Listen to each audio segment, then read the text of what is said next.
Hello, everybody, and welcome to a Mind Theater Media podcast production. My name is Joey Johnson. I am your host and dungeon master for this evening.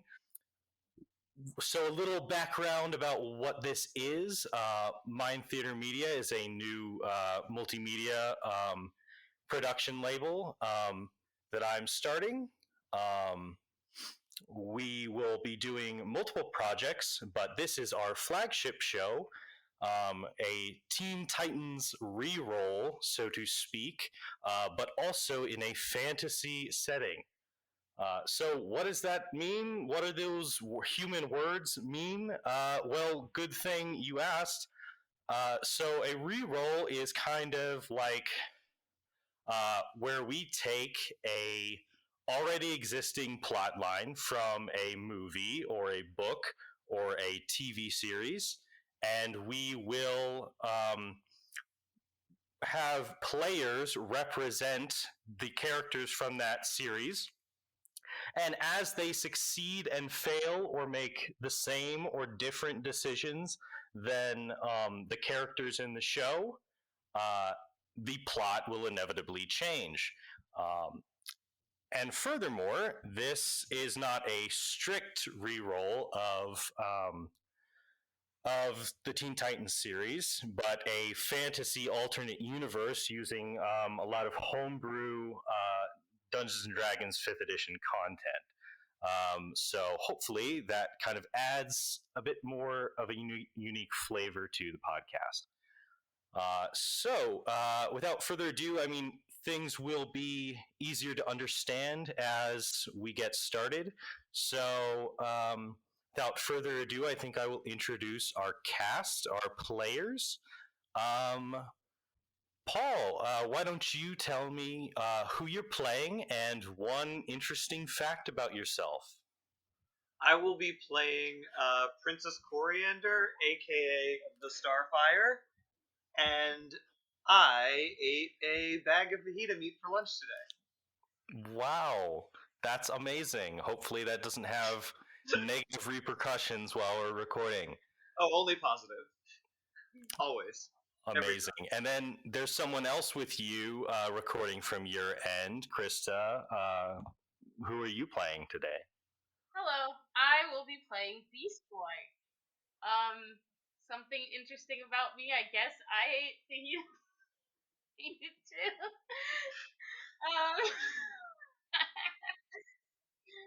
I ate fajita meat too. I'm dating the person next to me. Wow, that is interesting. I wish that were me. Yes, you do. Amazing. Johnny, who are you playing? I'm playing as Robin, and the reason my mic went out is because I thought something went wrong with either my computer or my headphones, so I unplugged my headphones and then realized as I took them off that I had left the mute button on. Amazing. The classic. Yes. I'm on mute. But yeah, it's me. Is that all I say? One interesting thing about yourself, I guess in this case, it's you were an idiot for a second. Yes, that's the one interesting thing about me is that I had a brain fart. Awesome. Also, I like let's see. I'm diabetic. That's interesting. Wow, that's very interesting. That's what that tube thing. Yeah, the tube thing. Great. Next, another Jonathan. Wow, that's not going to be confusing at all. Other Jonathan, who are you playing?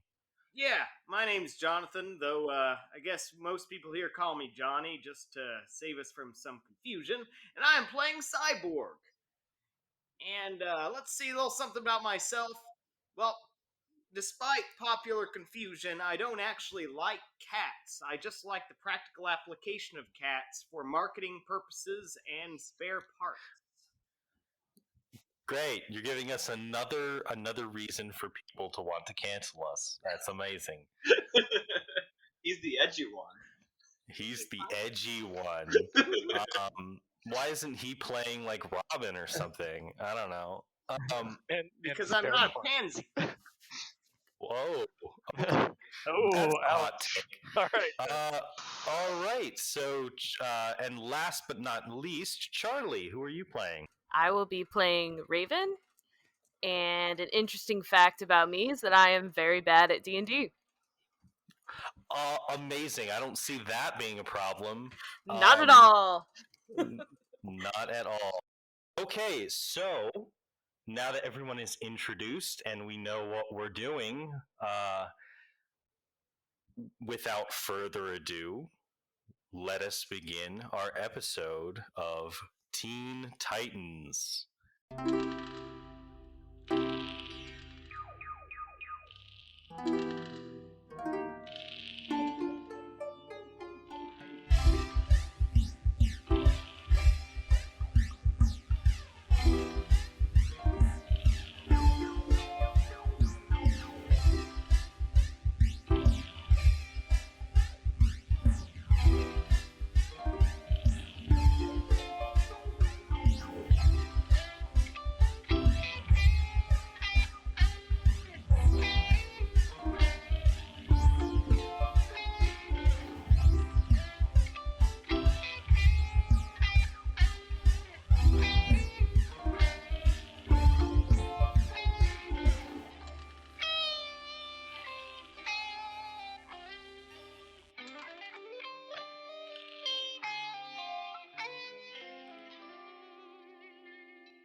A man suddenly appears in a colorless void. He's an older man with a bushy white mustache. He looks down at his clothes, expecting a black suit and tie, a bowler hat, and an umbrella in his hand. Instead, there's a dark helmet upon his head. He is clothed in black armor, and in his hand is a sword in a black leather scabbard. He frowns and addresses me. "This is not the usual arrangement. That worries me." I laugh and respond, "If you're really that attached to the bowler hat, you can have that instead." He sighs. "You know that isn't what I mean. The aesthetic change is comparatively trivial, especially since I always found this iteration rambunctious to begin with." "Oh, you're referring to it being an RPG instead of a written or broadcast media?" "Naturally. Too many elements with their own free will increases the risk of things going horribly wrong." "Oh, but that's what makes it so exciting. It's their world to do with what they please. Not even I know what will happen next. And besides, if they break things too much, that's why you're here, isn't it?" The older man grumbles, but then says, "Fine. Shall we get on with setting the scene?" "Please, after you." The man reaches out a hand, and the white void turns to deepest black. Suddenly, lights begin to sparkle in the darkness, stars igniting into life. Matter churns and swirls, condensing into trillions of planets. From those planets, water appears, plants, animals, then intelligent life. Time speeds to a breakneck pace, civilization develops until the world arrives in the present. But it's different. It's a world from our childhood, filled with heroes and nostalgia and hope. With a swipe of his hand, the mustached man strips this world down to a wireframe model. From seemingly nowhere, he produces a stack of books with black and red designs that you've probably seen before. They float freely above his hand, opening, the pages turning. He snaps his fingers and a paintbrush and easel appear. He shakes the books vigorously, and from their pages fall all manner of fantasy staples. Knights, dragons, mages, fae, fiend, undead, and many others. They all fall onto the easel, squirming helplessly. He takes his brush, and as he presses against them, they turn to paints of various colors. After a moment, the man seems satisfied with the color selection before him, and lifts his brush to the world. the blank wireframe begins to gain volume and vibrancy, a new skin it hadn't before. And so the man continued to paint until the following scene came to be. Episode 1, Final Exam. In the Kingdom of the United States of America, the year of our Lord 2003, in Jump City, on an island, shortly off the coast, sits a mighty keep made of stone with many strong glass-blown window panes. The building is oddly shaped, a perfect representation of the 20th letter of the alphabet. Inside the uppermost and center portion of the tower, a hulking warforged with some human elements seems to be desperately searching for something in a cluttered sitting area. A diminutive half-orc boy ineffectually tries to help. In another corner, a light gray-skinned tiefling sits attempting to read a book, which is floating freely before her and engulfed in a dark light. Cyborg, you have been desperately trying to find the remote to the illusion and scrying projector. Beast Boy is trying to help, but you're pretty sure he's the one who lost it, given how he has already lost one of your video games, your football, and your waffle iron. Please make either an investigation or a perception check at disadvantage, since this would technically be a repeated attempt. Beast Boy, where did you put that thing? I rolled I didn't have it. I don't know. You're the one who is using it. I rolled a 6, by the way. Oh, amazing. Damn it, Beast Boy! You had it last! No, Open you out had something. it last. Turn into a dog! Sniff it out! Come on! Okay, fine. I'll turn into a dog. Okay. You turn into a dog. Yes, you have advantage on things based on smell. However, I'll say everything, but that it will not apply. It will just be a straight roll because everything is kind of peculiarly stinky to you at the moment. Mostly coming from the kitchen area, and it makes it hard for you to pick out the scent of the remote. So just give me a straight roll. You know, this would be a whole lot easier if everything had its own distinct smell. Beast Boy, we should make everything have their own smell.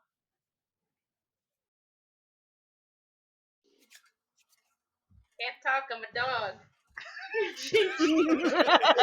Amazing. You bark once I for rolled a yes, 14. you woof 3 times for no. Woof. Right, you rolled a 14.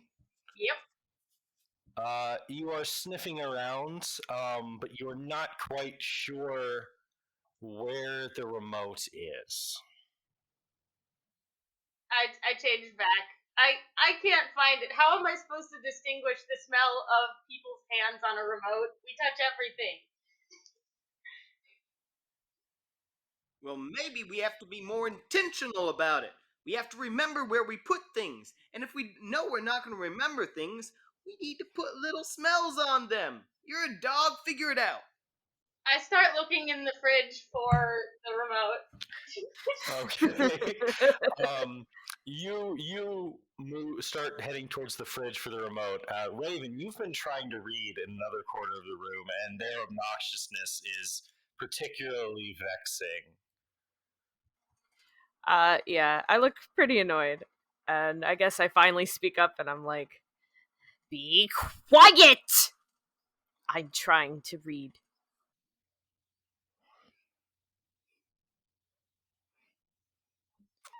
Great. We wouldn't be talking so much if we would find the remote and we could watch our show. Why don't you help us? Have you checked the bathroom? Change back. I'll go check the bathroom. Okay, so you're going to go off to the bathroom to check the bathroom? Yes. Okay, well, there are probably at least 5 bathrooms in this building. So I'll check the one which, closest to the television. Okay. So you start to head towards the door. At this point, the door actually opens, and Robin and Starfire step out. And Starfire, you are just finishing explaining to Robin the secret to lightspeed travel. First, you have to understand perpetual motion. After that, it's all very easy.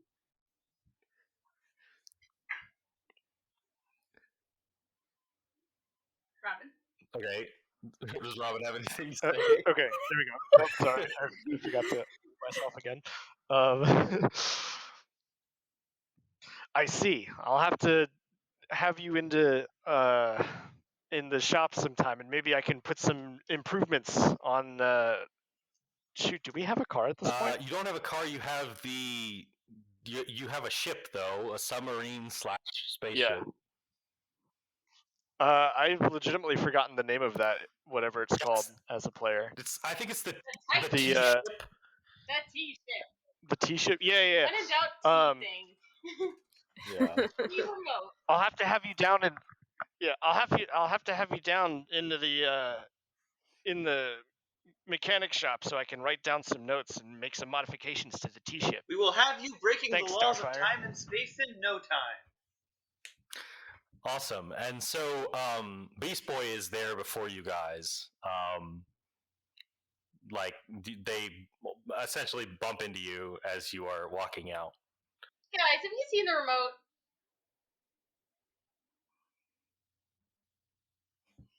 I make an investigation check to see if I can find the. I'm the just Okay. I'm angrily pacing back and forth. Okay. Yeah. Make an investigation check. Also, you guys, it's probably nearing lunchtime, and you are probably all getting somewhat hungry. I say, did you check the refrigerator? I did. That's a That was 16 the on first place I investigation. looked. The last Hey, time I I need saw the food. remote, it was in the refrigerator. 16 on investigation. You look around. You look around. And you think about where things might be, but you find that the.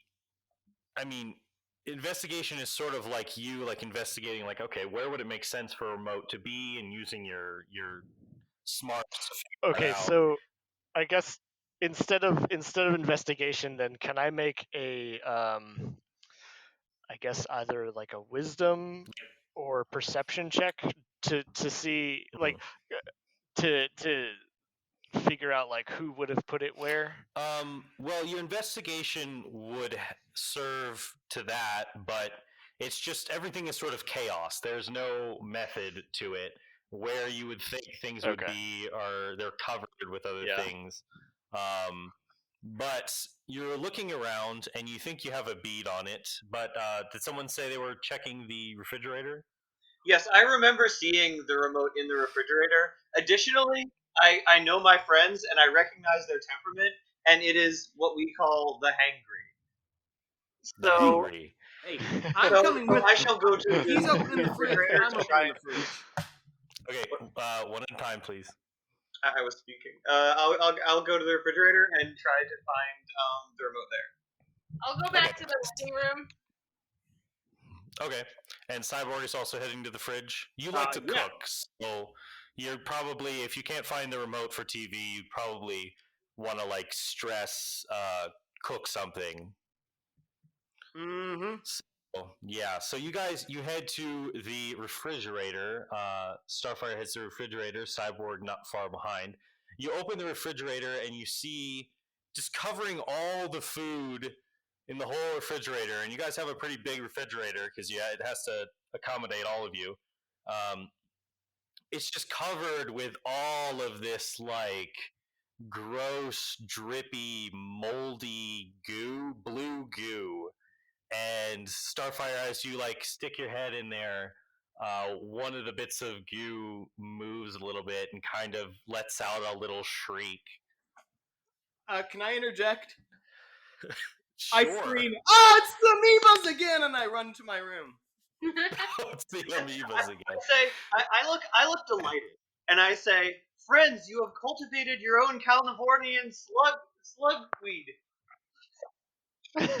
We shall put it on all the crackers. What? For the rest of you guys, this is an absolutely abhorrent sight. I want to go vomit.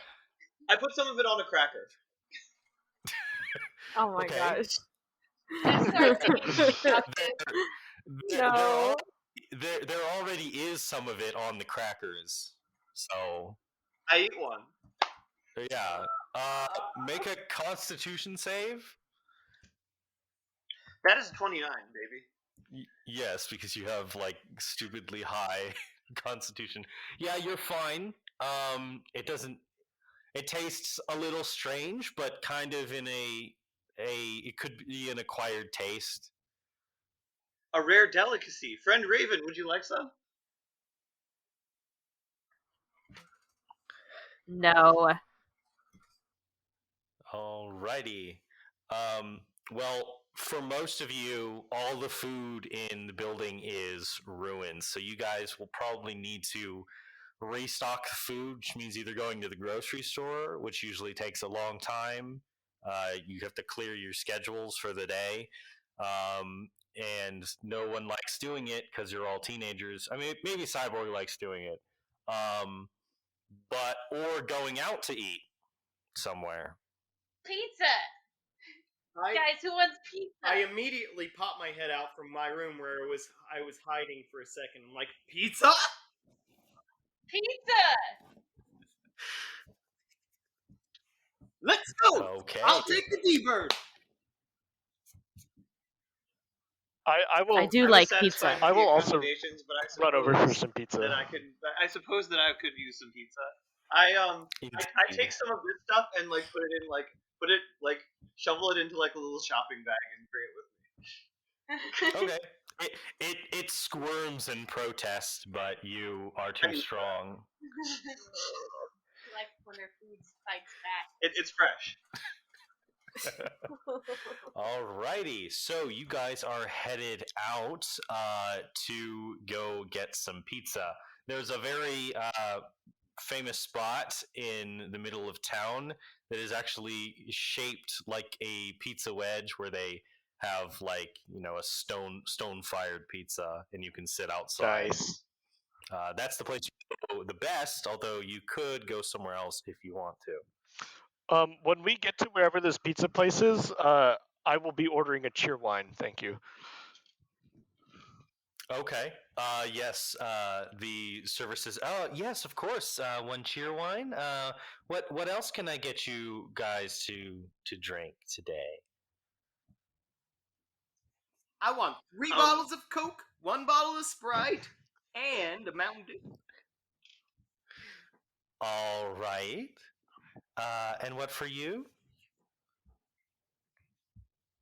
For whoever that is. To drink, I will have the anchovies and the mushroom and the pineapple buffalo sauce. Ignore her. Just get her like a fruit, something fruity. Or water. I'll have Mountain Dew. Just a soda water, please. Alrighty. The soda water and the Mountain Dew, and a water. All right. That I'll be right back. Unless you all are ready to order your food. Alright, we decided on pizza. I will take I'm not getting pepper. as much I'm meat not as eating meat. possible. No. I want No, I'm not barbecue eating chicken. I want grilled beef. And pepperoni I want and sausage. I pepperoni. pushed into those. I don't eat them. All right, we'll get you eggs. Eggs don't count. I just have cheese. Cheese is fine. Cheese pizza. Maybe Really? vegetables. Cheese is fine? Cheese is extorted from the udders of poor and helpless cows. Okay, question: is Beast Boy I vegan don't or think- vegetarian? I think he's just. Wikipedia said Okay, vegetarian, sure. not vegan. Yeah. God stepped in and tried to make Tofu Beast Boy pizza. vegan. Milk. You resist, Beast Boy. You resist. Mac and cheese tastes too good. Yeah, sorry, I didn't mean to railroad you. It's your character.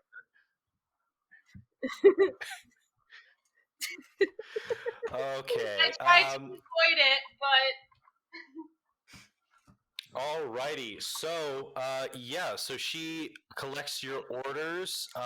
Unless anyone else had anything specific they wanted on their pizza. I'll take a double pepperoni. Right. Okay, Mushrooms, please. That's all right. Extra hot sauce. Oh, okay. We serve wings as well. I guess I can get the hot sauce from the wings and No. just have the cook. Put the wings on the chicken, on the pizza. Okay. Yeah, we can do a wings pizza. Do you want that boneless? Oh, no, I'm good. Oh, okay. Yeah, all right. Put the chicken Extra wings crunchy. on the pizza right now.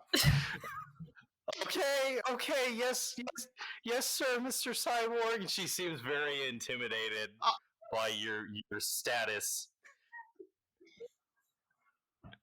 And she scuttles away to fill the order. Something I said. is she cute? Cute. Cute check. Is she hot? How old is she? Cute check.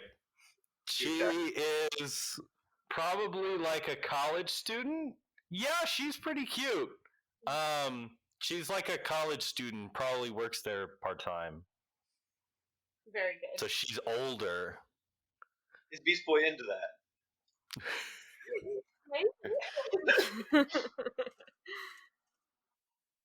Apparently, he likes to stir women. I see.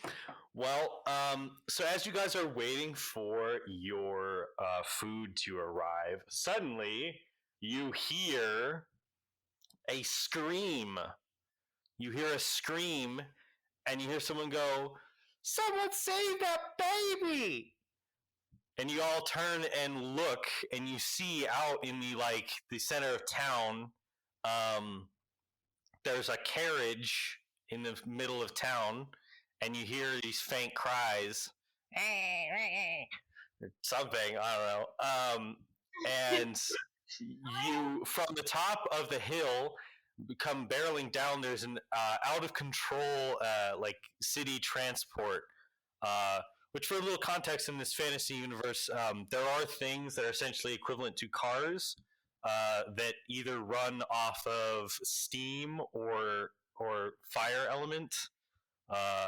Cyborg knows that it's usually involves a small dependent on the machine and the strength of the enchantment, an opening to either to a plane of existence associated with the power source. So like a little portal that opens to the elemental plane of fire or the elemental demi-plane of steam, just depending on the power source for the machine.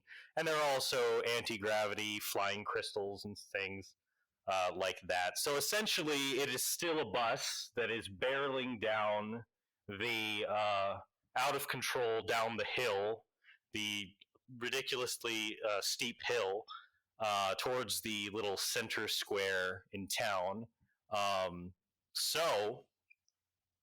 What would you guys like to do? Can I catapult? Can I use catapult spell on Beast Boy?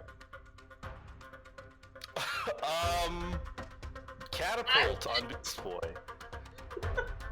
Let me see. I don't know if it. Let me double check to see if it can affect creatures. No, it says it has to be an object between 1 and 5 pounds. Yeah, it has to be an object. I'll. Well, I can move. Wait. Can I use telekinesis to lift the baby carriage up Yes, into you, the sky and out of harm's indeed. way? So just from like where you're sitting, you just like kind of like lazily like grab it and move it. Yeah. As Metrions does.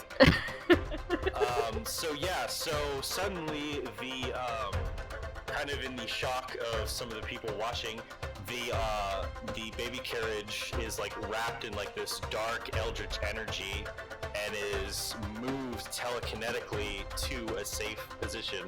Are you just moving it somewhere else in the somewhere else in the square? Are you bringing it to you guys at the table? What are you doing with it?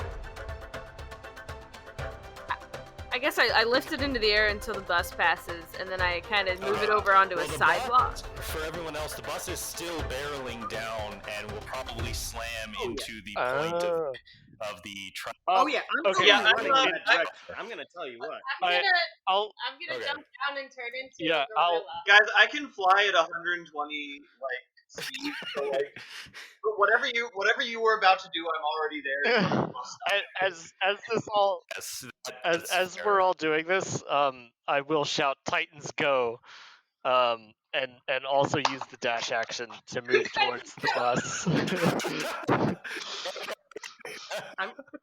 So everyone either doesn't act at all or acts very quickly, and then Robin goes, "Titans go!" and like runs at a respectable but still pathetic pace in comparison to Starfire. And you have to like jump down off the side, or you have to like run down the stairwell as well. So it's Well, I'm a monk, you know, so I so have you- extra you- movement speed. Wait, Yeah, wait, you are still max fast. level. Dang it.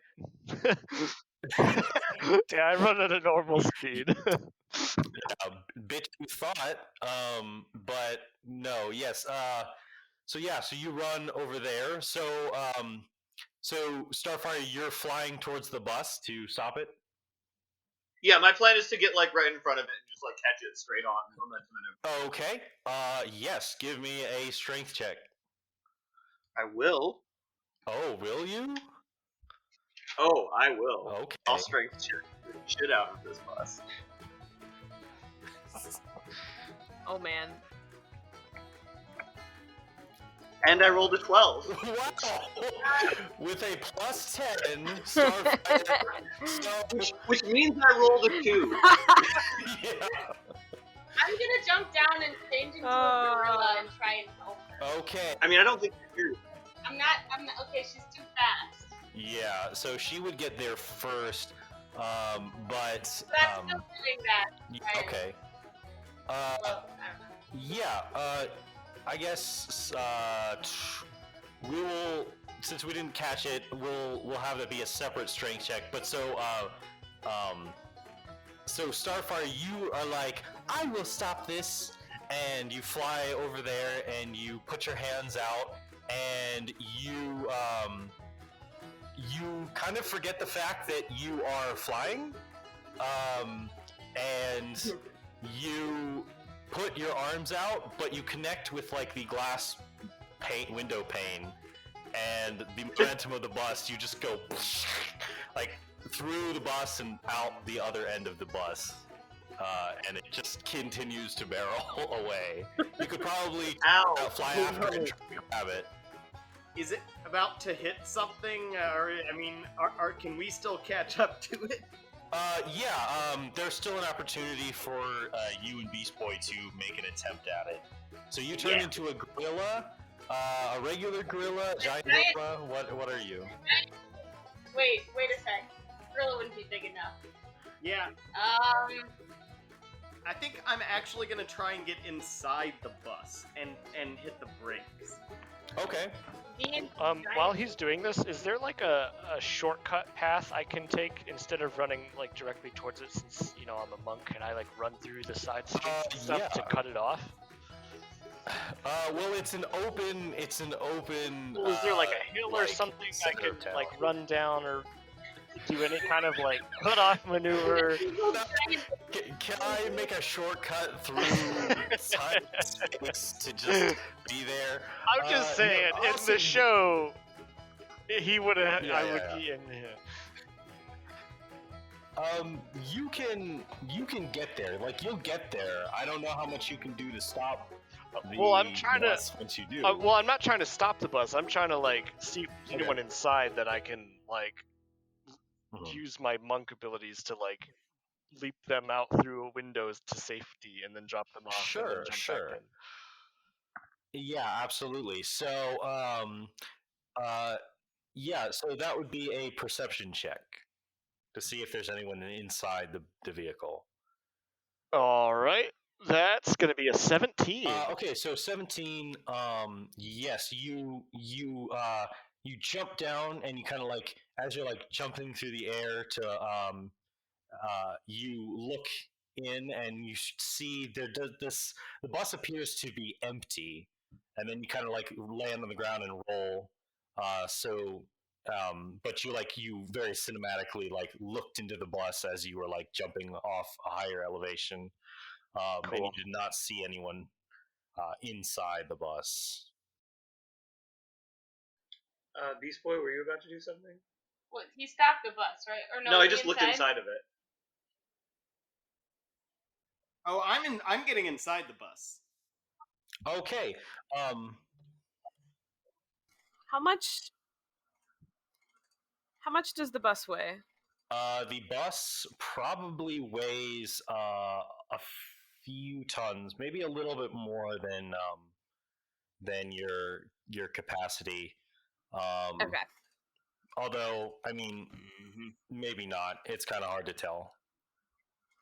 Can I try to grab just the bumper or the back of the bus with my telekinesis? Yes, certainly. So you can do that, and then whoever else is making a strength check to stop it, I will consider that to be giving them advantage. And then, Joey, I'm turning into a giant ape. okay, so you're turning into a giant ape. So go ahead and make a strength check at advantage. Well, that's a 1 either way. That's one roll. Yeah, no, that's fine. That's fine. Let's roll one again. I haven't rolled twice yet. Beast Boy gets ran over. Okay. Wait, no, that would be 11. It's plus 6. Okay, that's bad. Okay, okay, so you try to catch this bus, and unfortunately, it goes barreling through, and it hits you, and it's going to be pretty bad for you if it slams you into the triangular point of the pizza place. So, Cyborg, give me a dexterity check to get into leap into the door as the bus is flying through you, or you can just try to make another strength check to stop the bus. All right, so I just I guess I just grab onto the side of the bus and hang on. Yeah, so you're being pulled along with the bus. Okay, so this is gonna suck, but you're a great ape, so you might be okay. The bus barrels through into the triangular point of the pizza-shaped building that you guys were in, and so okay, that's fairly low roll. So your great ape form, Beast Boy, takes 9 points of bludgeoning damage.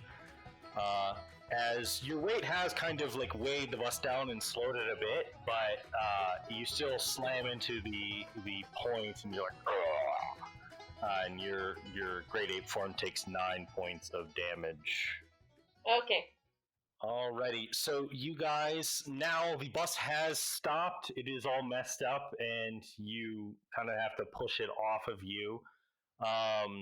And everyone is kind of yelling and screaming, it's a very upsetting situation in the center of town.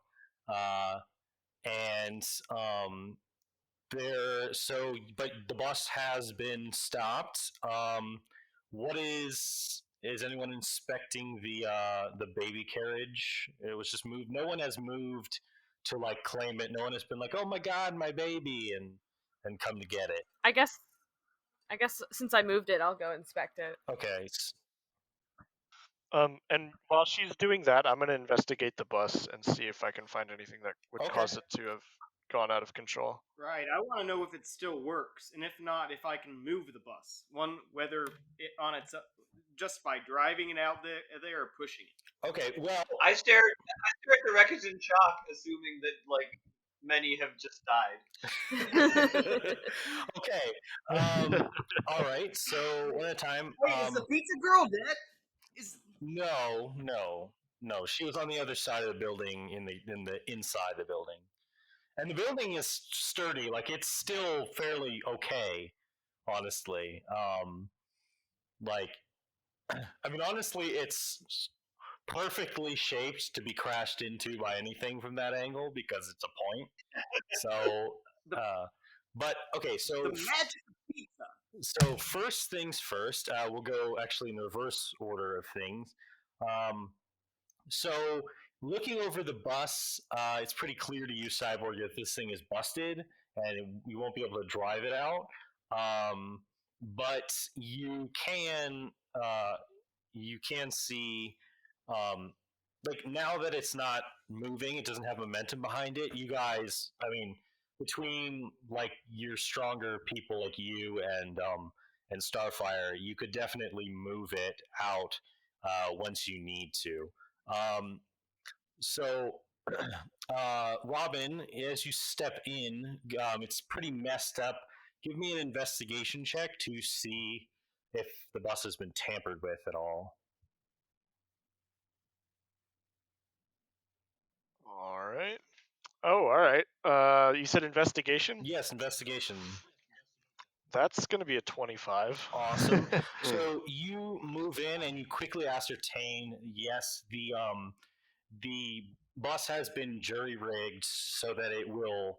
I mean, it's a little more complicated, but in essence, it's just it's been jury rigged so that it will drive forward in a direction without anyone in it. The gas pedal, so to speak, has been put down, and the steering wheel has been locked into a forward position so that it won't veer to the right or left.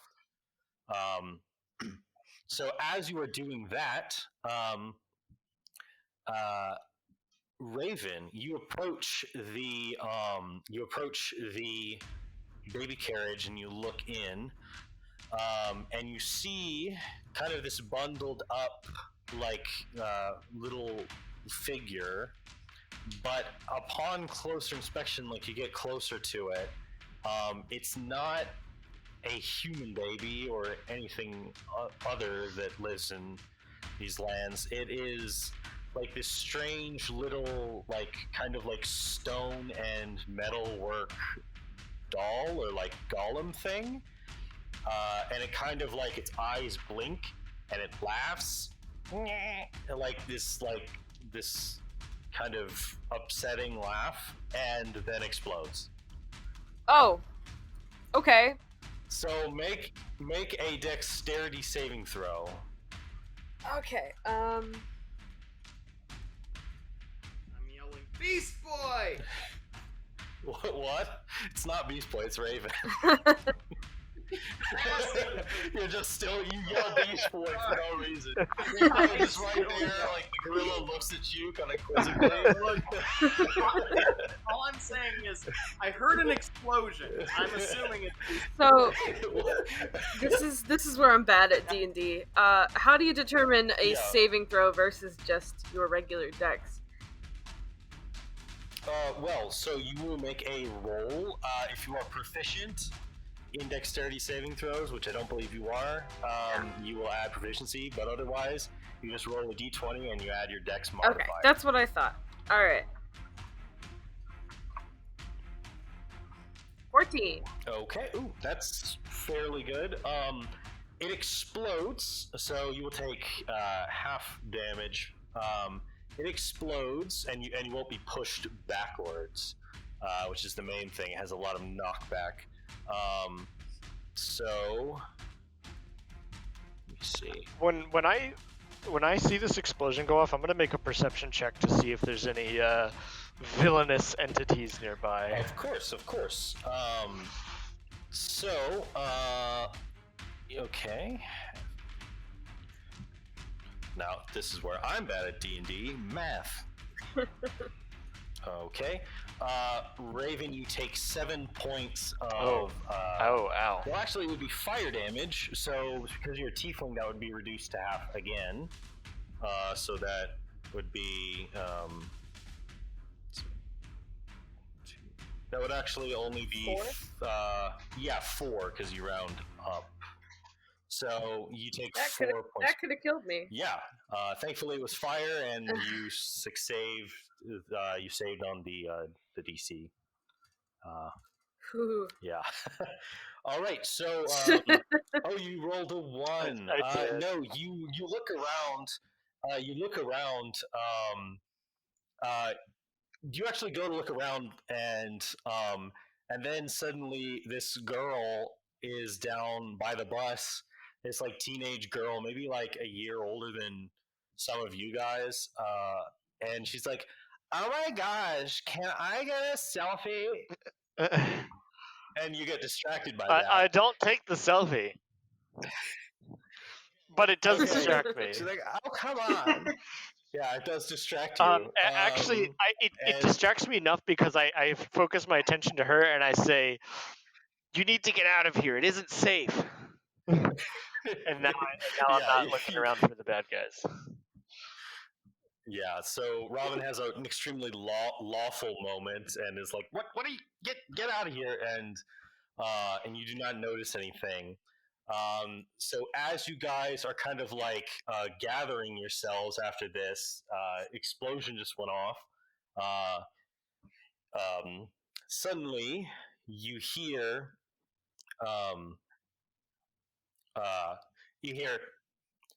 "Wow, they're even worse than I thought." And you hear this laughing voice go, "That stupid monkey got squished." And you look up to over, like at the top of the hill. You see 3 figures. One is large, a hulking Goliath who seems even like more muscular than they usually are, and actually has like more hair than they usually do. He has like very respectable sideburns and longer hair. And he's wearing like this like black armor with like a gold like collar bit. And you see this girl, a drow girl. Drow in this world, they spend so much time in the light that they've evolved to not have a problem with sunlight. So you see this drow girl, she's dressed sort of gothy and has these purple hair up in this like weird bullhorn style. And then this little gnome, or you think it's a gnome, it's probably a gnome, but who could say how old they are? This who is like no facial hair. He's bald, and he has like this weird like mechanical contraption on his back, and they are just sort of laughing at you from the top of the hill. King of the hill. It's Side Baby. What? Who'd you call baby? You're a Side Baby. Yeah, well, you're a slut. Your mom's a slut. How do you think you were born? Me and your mama had a Side Baby. Oh, don't you talk about my mama like that. Only I can talk about my mama like that. And he presses a button on his backpack thing, and these wings extend out, and this little thing of jet of flame shoots out from the back, and he's like, "Come on, let's wax these snot brains." Yeah, is this initiative? Yes, it will be initiative. How close together are these They guys? are constructed kind of all together at the top of the hill, which is probably about 30 feet away. So let's go ahead and position ourselves here. There we go. So they are up at the top of the hill, and the distance is probably, yeah, so about 30 feet um, from where Starfire is, farther Look from at the that rest of guy. you guys. Look at that guy. He does look like a side baby. He does. So, all right. So, yeah, go ahead and roll me some initiative. If you've made it this far into the episode, first of all, thank you. Second of all, I'm sorry. As it turns out, I had my gain turned all the way up on my microphone during the recording of this first episode, and that accounts for why my sound quality in particular is so poor. The rest of us didn't have the best sound quality, I know as well. We were just getting started. It's much, much better in later subsequent episodes. So if you could stick around till then to support us in that, we greatly appreciate it. We're just getting started. So yeah. Also, we have a Patreon page. That'll be linked, and we host on Pinecast. That will also be linked, and it should connect to all of your usual podcast streaming services once I get that set up. Pinecast has a nifty thing where it has a tip jar, so you can leave us a one-time donation. You don't have to commit to a monthly payment plan on Patreon. So either way you want to give, we greatly appreciate that, and we'll only get better as you give. Everything will go to the production of the show and the inclusion of new shows. And yeah, there'll be more information about all of that down the road. So, with all of that out of the way, thank you for listening. Sorry for the sound quality again. And let's get back to the episode. I told myself I would pre-roll the enemy's initiative before the campaign started, like I do every time I have a campaign to DM, and I still didn't do it. 11. How do you determine your initiative modifier? It's your dex modifier. It's just Okay. Thank you. Okay, let me pull up these guys' stat blocks as well. At this time, before we start, I will now officially shout, "Titans, go!" Before people Awesome. start moving this time. Great. Alrighty. 23 for Starfire. A 7. Man, Googling Psy Baby does not give what I thought it would. No. Oh no. Let's see. How do you even tattoo that? What? Oh no. What are you Googling? Stop. Alright guys, are we ready? Are we ready to kill the hive? Really, do damage So, to them without have- killing them. I mean, you can do non-lethal damage with most things. What? not with- I mean, have we decided if our party is going lethal or non-lethal? No, Are we full white on hat or black lethal. hat? I think we. I will Yeah, I be think we shoving probably my got- quarterstaff into the throats of people and Oh, God. throwing my bird Amazing. wings up their a-holes.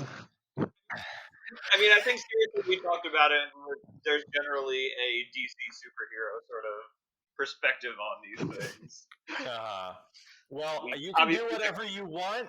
Just be sure I will totally go the Jump City versus the Teen Titans in court, and it will become very Phoenix Wright-esque.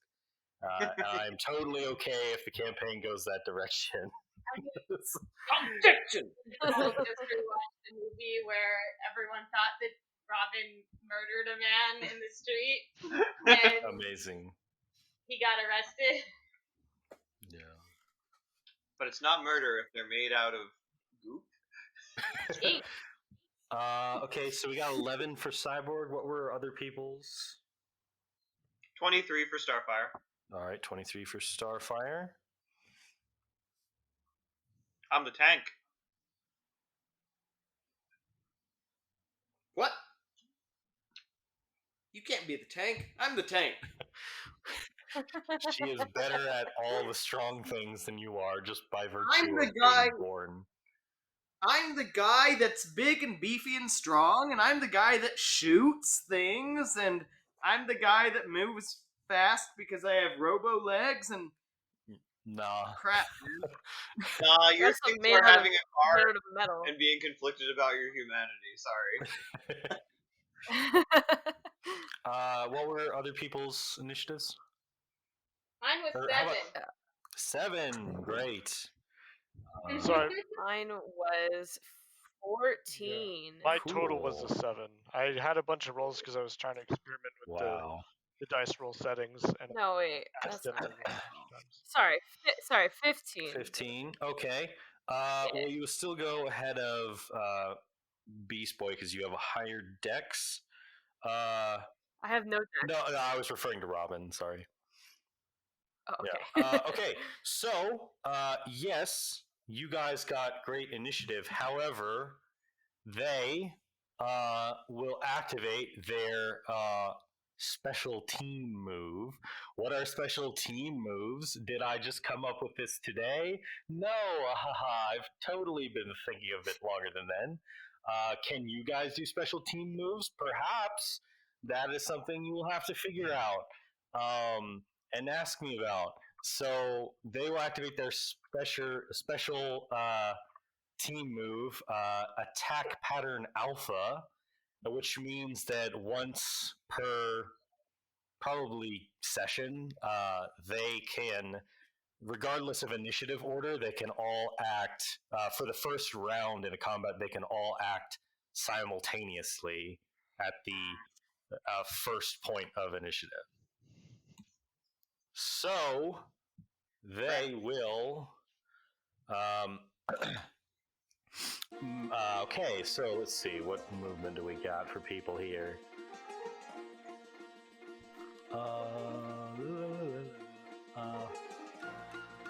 30 feet. Okay. So, Mammoth will. Who's Mammoth? Oh, yeah. Who's Mammoth? The big guy will move. You know, if I was smart, I'd go punch the girl in the face. But I feel like I have to kill the Psy baby. If there's a... I mean, you already were insulting each other. Why not just go punch him? I know, right? So he's actually here. So the big guy runs towards Starfire, but he does not quite have enough movement. He will dash so that he will be there next turn. But that is his turn, and then this girl, she will move. She's gonna go for Raven. Actually, to begin with, she casts Expeditious Retreat on herself. So she basically does that, what she just did. She can do twice as much movement. So she can move another 30.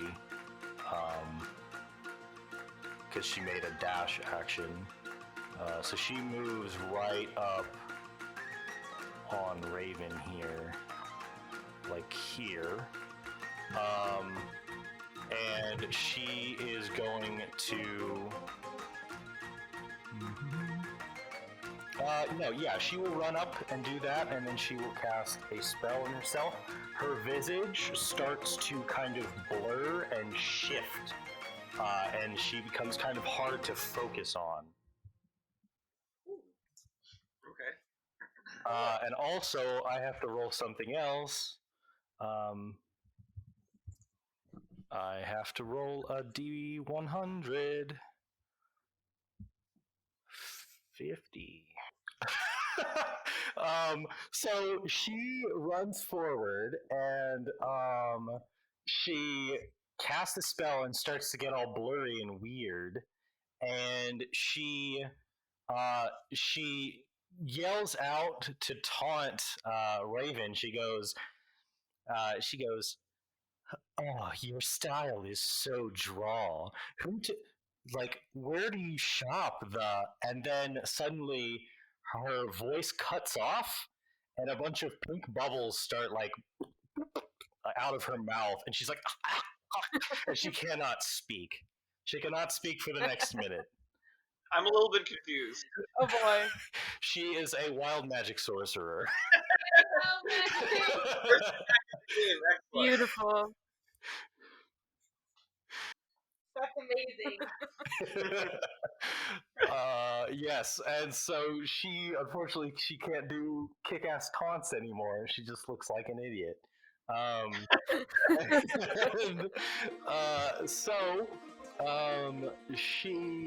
so that will be her turn. She used all that movement.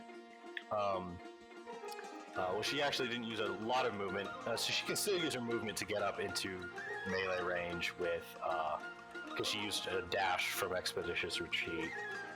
So she is right up on Raven at this point. And now,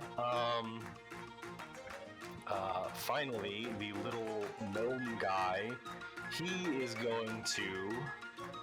has a 60-foot fly speed with his jetpack. So he's going to fly around to here, to within 5 feet of both Robin and and Cyborg here. Yeah, he flies like here. And he flies up and well, actually he's also going to cast Expeditious Retreat on himself, so he has it as well. So that was just his dash movement, so he could use more later. He's going to use his rocket to your back ability, and he is going to try to strap a rocket. And so he is like flown up and like over on the bus, and then he's like flying down at your guys' faces. And he pulls out this like weird contraption out of like a little pouch on his side, like seemingly like it could not fit there, but he just pulls it out of a bag. And it's like this weird rocket. Cyborg, go ahead and give me a dexterity save. What? Yep. Oh, this isn't good. That's 14. a 14. 14. You are one shy of what you needed. So much like in the episode, Gizmo, he flies over you, and you're like, ah, and you like put up your hands to like try to hit him or like beat him back, and he like twirls over you, and he like smacks this cylindrical thing on your back, and it starts to like a portal opens up at the bottom end of it to the elemental plane of fire, and a jet of directed flame starts to, and you feel yourself start to lift off the ground. You have not lifted yet, but at the start of your turn, bad things may start happening to you. At the beginning of my turn or at the end of my turn? At the beginning of your turn. Ah, nuts. Yeah. So with that is their first special turn, and you guys can go as your initiative dictates, and then next turn they will go as their initiative dictates. What's Attack by an elf was awesome. So, If we get hit by it, do we learn it? no.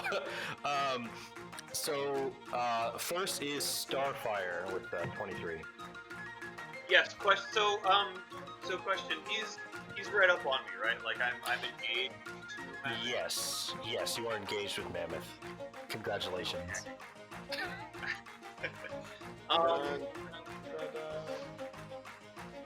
Is okay. Let's play this. Let's do something here. Is he wearing metal? Let me look. He He is not. He's considered unarmored defense, though he is wearing like metal, like these for style, this like metal gold collar thing, and on his wrists. Is it what? His neck and wrist? Yes. Oh, neat. Okay. So I am going to utilize the power of my Starbolt in order to eat the metal on his neck. All right. Fantastic. So. Wow. And I'm thinking that would look like me sort of shooting like heat rays out of my eyes. Mm-hmm. Well, I can't do that. Okay. Sure. Well, when it's used in an episode in a heat metal capacity, she literally just like her hands glow, and then the metal turns like red hot. So it's just like it's a minor version of your Starbolt. Yeah. So I heat up the collar, and I say, "How dare you call my friends slugs?" Slugs. Amazing. Yeah, he takes 2d8 fire damage, so you can roll that. Yeah. Let me just roll that. And he will take that again every one of my turns that I use a bonus action to make him take it again. Yep. Okay, let's see. Heat metal's crazy. He takes 9 fire damage. Or radiant damage. Yeah, it is in fact radiant damage in this case, as you were just heating it up to a point of, like, with your radiant energy. Yeah, so... And after that, I know this is a dangerous move to make, but I am going to fly 60 feet up into the air. Okay. Yeah, he will get an attack of opportunity against you, but we will get to that in a moment. So you said 9 damage? Yes. Okay. So he seems kind of hurt and annoyed by that. And then you fly up and he's like, you get back here! And he will make an attack against you. Some bugs to hit. It's fine. Someone is creeping. Sorry, that's me. That's fine. Ooh, okay. He rolled a natural 20. Plus 5. So, yeah. Okay, let me roll his damage here. Okay. What if I get out? That'd be hilarious. You just die. The two things Starfire has done in this game is crash through the window of a bus and get punched really hard. Okay. Oh my God. His strength is so high because he's like a super character, like you guys. So yeah. That's gonna be 21 points of damage. I'm down.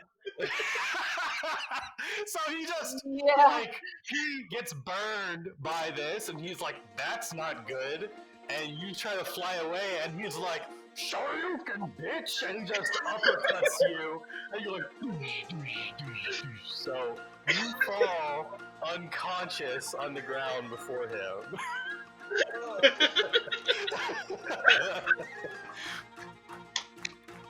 All right, guys. Yeah. So, Raven, it's it's his turn. He, having just accomplished that, will move. Yeah, he will move up to, oh no, he wants to fight big guys. So he will move to here. He wants to get to Cyborg. Now, you will get an attack of opportunity against him, Robin. because he really wants to get to Cyborg. Avenge me! You said. Can Yeah. okay, attack of great. opportunity. I thought I was muted for a second. Yeah, and that's I'm gonna attack him with my my quarterstaff. Oh, boy, I'm rolling terribly today. That's only a 10. Okay, that's probably not gonna hit. Yeah.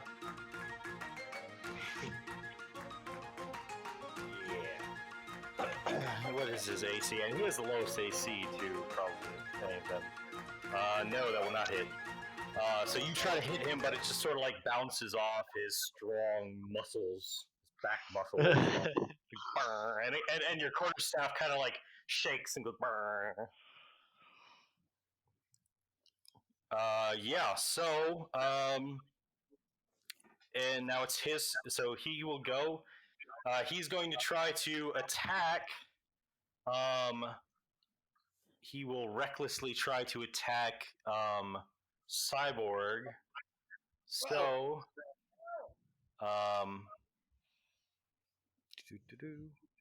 Before I go jetting away. wow, he did really poorly on that. So, even with advantage, he only rolls a 10, so that will probably not hit you. Hell no! Okay, so he tries to punch you, and he like kind of punches you in the wrong way. He doesn't have enough force behind it, and it just kind of goes off your armor, your metallic body, and he goes, "Ah!" Yeah, so that's his turn. So Raven, it is your turn. All right. I see the bubbles coming out of her mouth, and I'm just like, I don't speak bubbles. And then I use Misty Step.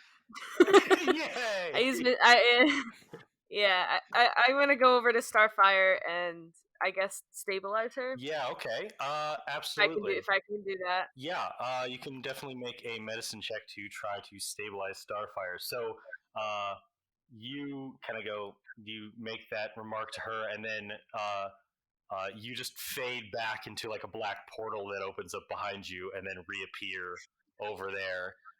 So yeah, go ahead and give me a medicine check. I don't know if you're proficient in it, but it is wisdom based, so you should be pretty good at that, even if you're not. Okay, so I just add my. Do I add my wisdom modifier to that, or how does that work? Yes, you would add your wisdom modifier to it. I don't believe you're proficient in medicine. Let me just make sure. No, I'm not. I'm proficient in Arcana, Religion, and History. Okay. So yes. So go ahead and make a roll a d20. Yes, that will stabilize Starfire. So Star, you wake up with 1 hit point, and you are like, well, is that how stabilizing works? Sure. This is a cinematic game. You wake up with 1 hit point. You're like, oh. You're just like a little stunned. So that is your action. So yeah, that's your bonus action and your action, Raven. So that's your turn. You still have that ends my turn. Movement, but that's up to you. Does telekinesis have a range? Yes, but I believe it's like 60 feet, so you should be able to hit anybody with it. Okay, hold on, let me do some ruler stuff here. Wait, do you have another action? I can move. Yeah, you can move. I think you move up to like 30 feet. Is that right? Yeah, well, you can move with your. Yeah, you have a 30-foot movement speed, but you can also have a 60-foot flight speed, just from having a flight speed.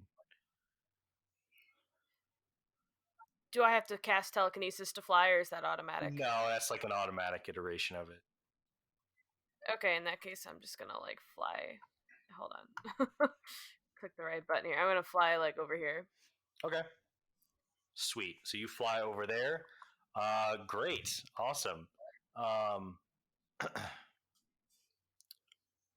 So that will make it Gizmo's turn.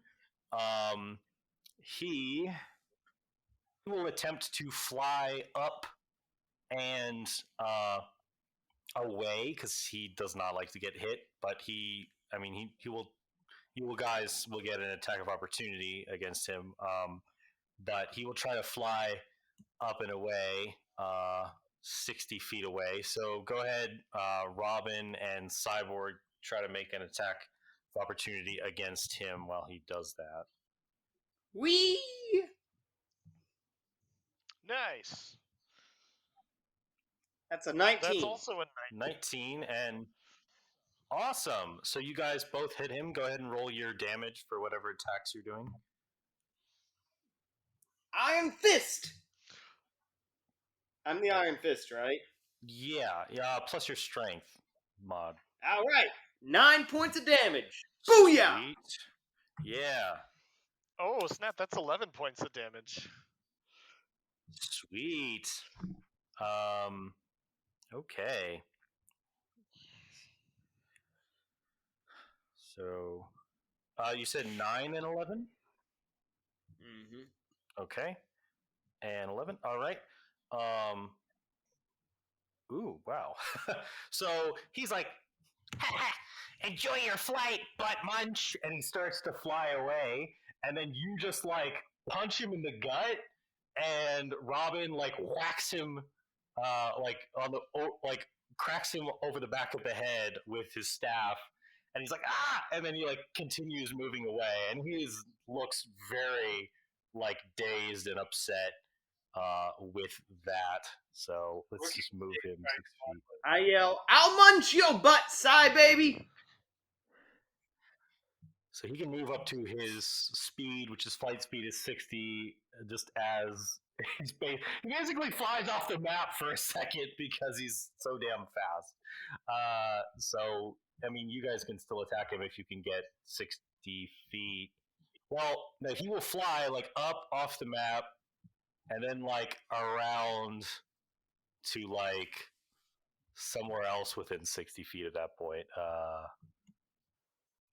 Yeah, he will try to make an attack. He has this like little he's holding like this weird little like stone glyph controller, and he kind of like taps on some portions of it in a weird sequence, and then like popping up over his shoulder, this little like turret pops out, built of like stone and like gear work, and has like magical glyphs glowing on it, and he fires a firebolt at Raven, which is pretty dumb, but he, not the wisest individual. But yeah, so that is going to be a 15 to hit you, Raven. Yeah, that's gonna hit. Okay. All right, just one die roll, no mods. So that's going to be 9 points of damage, but that is halved because you're a tiefling. So it's going to be 5 points of damage, I believe. I'm down. Okay, so you were knocked down as well. Yeah. So Raven is knocked out by the fire. So that brings it. That's the end of his turn. So Cyborg, it is your turn. At the start of your turn, the rocket that you're in, and it just flies straight up 100 feet. And honestly, Mammoth won't even take the opportunity to try to attack you because he is just laughing at that. He's like, and you shoot 100 feet into the air, and you are 100 feet in the air. And you see everyone else down below you. So if you have anything that can shoot 100 feet, then great. You may, if you want to try to escape from the rocket, you can make... Can I rip it off with my strength? Yeah, you can try to rip it off with your strength by making a strength saving throw, although obviously you will fall if you are detached from it. can I try and override the system with my intelligence? Yes, it will be very difficult as it is attached to your back, and you cannot get a look at the gear. So it will be an Arcana check at disadvantage, but you can attempt that. Let's just try and strength it off, because I want this thing off of me. Get it Alrighty. off! Okay. That is That's such a bad roll. 10. 10. 10. No. Unfortunately, you just you can't really reach it. It's on your back. You're like, ah! It's like jostling you around, and you can't really get a good grip on it from where it is. Well, so long, everyone. Yep, that's your action. Rockman. And that's your action. So unless you have a bonus action, you can do. Yeah, that's probably gonna be it right there. All right. Okay. Alrighty. So. Here, I think yes. It's just you.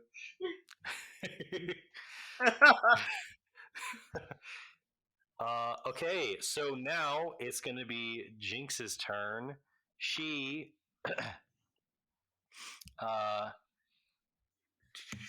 she will ooh, this is funny.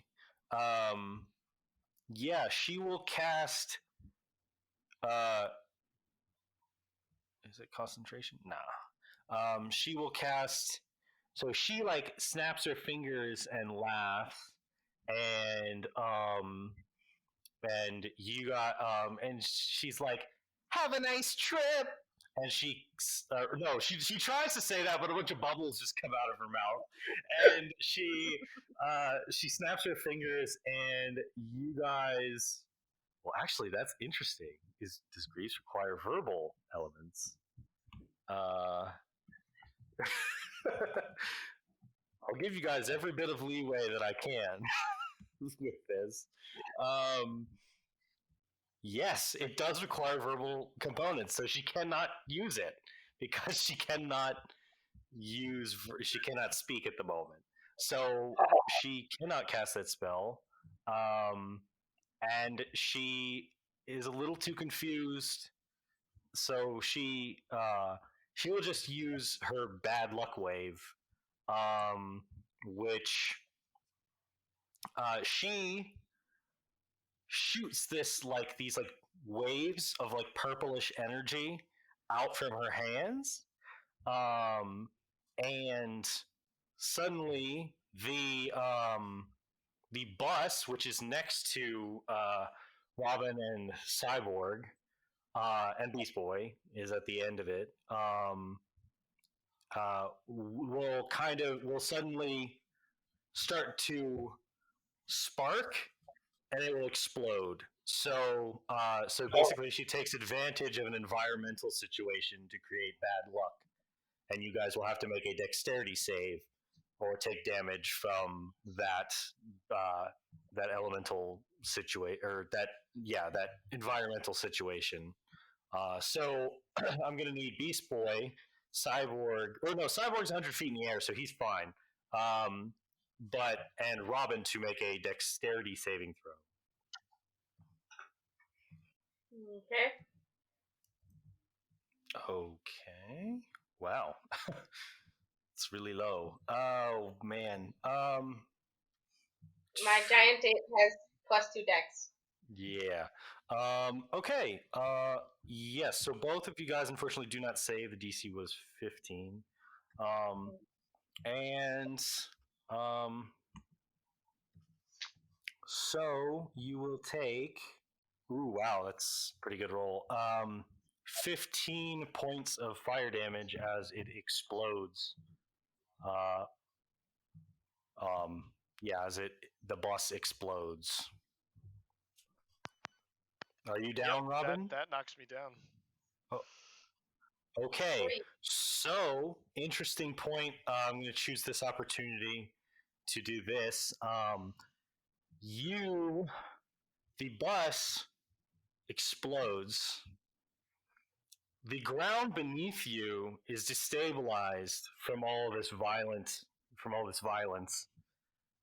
and starts to crack and crumble beneath you. Robin, you cannot make a dex save because you are unconscious. But the grade 8, but Mammoth and Beast Boy, you can try to make a dex save to stop Are you talking to the yourself from character? falling. Yes, Sorry? he is. Yeah, the Did you just characters. talk to Mammoth? What? You said something to Mammoth. Mammoth, you make a dex no. save. Yeah. Yes. Well. Yeah. You As hear what God, I'm telling him to make a dex save. But I was just saying to everyone that Mammoth would also be making the save. So. All right, dex save. I rolled 16. Okay, you rolled a 16. Let me see. Mammoth's dex is not great, but he still rolls the same as you. Let me just. Okay, yeah. Also, I'm proficient in dex saves when I'm Beast Boy, but I use the stats of the animal, right? Yes, you're using the stats of the animal at this point. Okay, let me just assign a task difficulty to this. This would be hard. So unfortunately, even the 16s are not going to save you two. So you guys begin to plummet into the sewers below, and there's some rushing water, and you fall into the water. You can kind of see, and you watch in kind of horror as you're falling, Robin fall into the water as well. And Robin has no control to keep himself above water at this time. He's and Mammoth is like and is just like being swept away as well. So it was Jinx's turn. Robin, it's your turn. Give me a death saving throw. Hey, look at that. Ooh! Holy shit, that's 2 successes! He just rolled a natural 20. You have 2 successes. That's where I needed it. It is right when I needed it. I love it. That's amazing. Okay, so that's your turn. And now, Beast Boy, it is your turn. You are an ape, and Mammoth is being swept away, and you're being swept away, and Robin's being swept away, but he's unconscious. Okay. Okay. I'm going to. Is there anything to grab onto on the wall? Okay, no. I'm gonna try and grab. Change into something that swims. How do I grab him as something that swims? He's gonna take a lot of It's interesting. What fish has arms? Google. Tentacles. Anything with tentacles. An octopus. Okay, so you shift for free using your special Beast Boy-ness into a new form, into an octopus. Is this a regular octopus or like a giant octopus? Yeah, like a big octopus. Okay. Yeah, so a giant octopus. For the record, if I ever change into any animal or anything, and you're like, what the heck is that? Like, we can like, yeah. because I think there's a list. Whatever. Giant octopus. Giant octopus. Yeah, so you shift into a giant octopus, and you try to grab him. So go ahead and give me, let's figure out the stats of an octopus.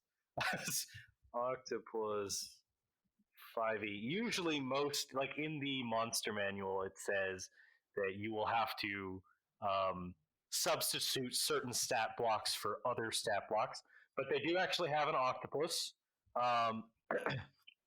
that has an attack that can grapple, so you don't have to damage with the attack. It's usually a +4 to hit, and the octopus is a challenge rating 0. But you're a giant octopus, so just take the stats of like another giant creature. Let's say you probably have a higher bonus because you're a higher CR. Let's just even see if someone's homebrewed a giant octopus.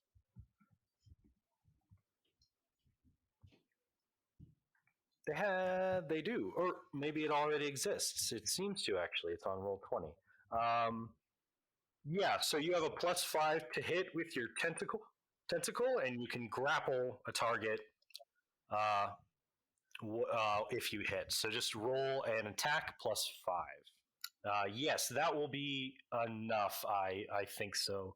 I was just making Alright. sure you didn't roll like really poorly.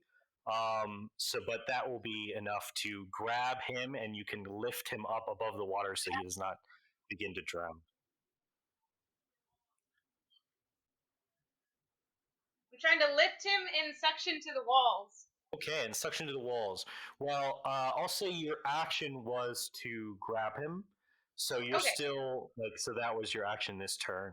Is there any on the ground? Is there any like rocks or anything I can climb up on? No, not here. It's kind of like a rushing portion of I'll just hold oddly. him in water. Yeah, you just hold him above the water, and then next turn you can try to suction to somewhere. But you guys have Gotcha. already been moved a sizable distance just from the speed of the current. All right, so with that, we will go back up to the top of the round. Starfire. Yes. You yeah, so you're up.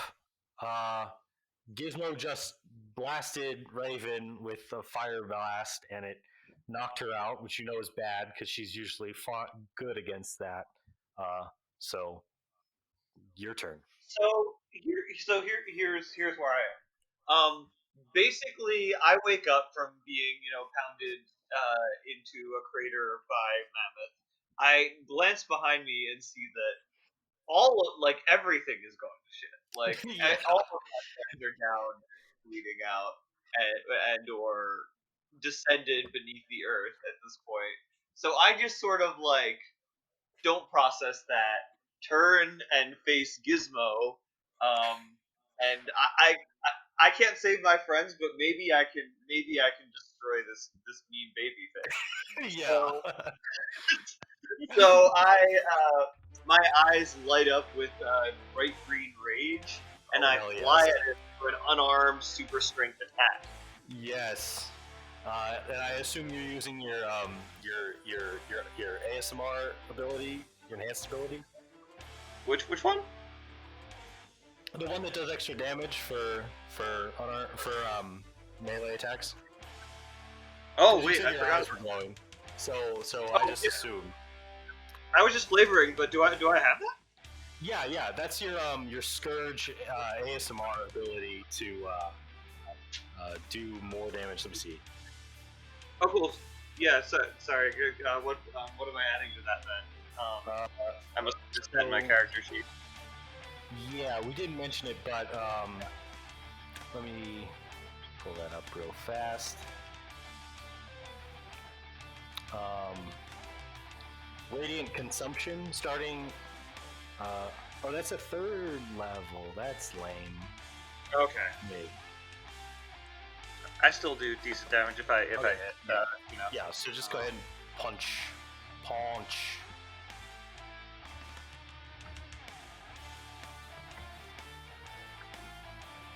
That's a 32 to hit. Oh, and that's Yes. a nat 20. That's a nat 20 Oh, and a 32 yeah. to hit. Okay, go ahead and roll double damage then. Okay. Let's see. That's so I multiply the modifier too, right? No, you do not multiply the modifier. You only double the damage dice. Aw, darn! Most of the damage is going to be the modifier. All right. Yeah, I know. That would be ridiculous. It would, yes. Wait. How are we doing this? Am I rolling 2 separate d8s, or are we multiplying the one? Yeah, roll 2 separate d8s. So roll 2d8 Okay. instead of 1d8. Gotcha. Yes, 10 plus your bonus. 10 plus 10. Oh God, are you killing him or are you trying I am not to going- kill him a little bit? As angry as I am going for none. Okay, Oh. you fly super fast at him, like he can't hit there's a bunch of water and stuff flying around from debris and things. All of those things slow down as to almost a standstill as you move at blinding speed, and at the last moment you control yourself and you just flick him on the forehead, and he goes and there's like a delay, and he goes and he just flings back and rolls head over ass, just tumbling backwards, unconscious, off the map. And I say, who is the slug now, sign baby? Amazing. Yes. Okay. So next, Mammoth. He is down in the bad situation. He is going to try to make some sort of strength save to grab onto the wall. Disadvantage, but he's got pretty good strength to try to stop himself. Ooh, he rolled pretty bad. He's got +5.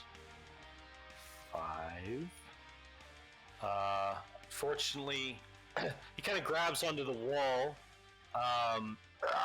and he's trying to grab purchase, but the rock and cobblestone is slick, and he can't really seem to gain purchase. And he's still being pulled along with you guys. So next is Raven. Raven, go ahead and give me a it would be a death save, because you're unconscious. Dex save. Oh no, not a death save, just a death save. Oh, death save. That's just a roll, right? Yeah, just a regular d20.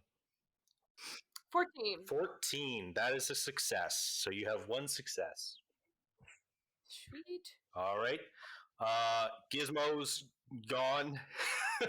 Cyborg, the rocket turns Booyah! trajectory and starts to fly 100 feet away. You have passed over the kind of little town center, and you start to fly over buildings, and it maintains an altitude of about 100 feet.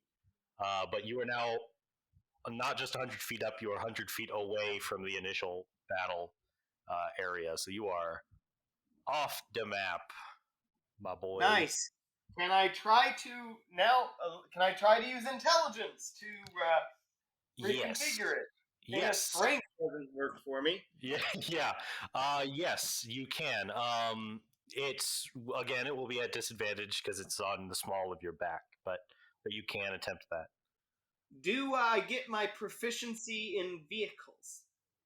Well, you already get your proficiency in Arcana, so you can't get your proficiency twice. I'll take it. I didn't know what this would apply to. Yes. Or if it was, or is it a saving throw? It doesn't matter. I get it. Well, it's an ability check in this case because you're trying to override it. So, all right. Yeah. Oh my god. That is a 12. 12. A 12 is fairly respectable. You think you're making headway, but you can't be sure. Maybe if you continue on, you will be successful next round, but you're not sure. Should have used a perception check to get a good feel about the things. I think this counted as that. All right. Yeah.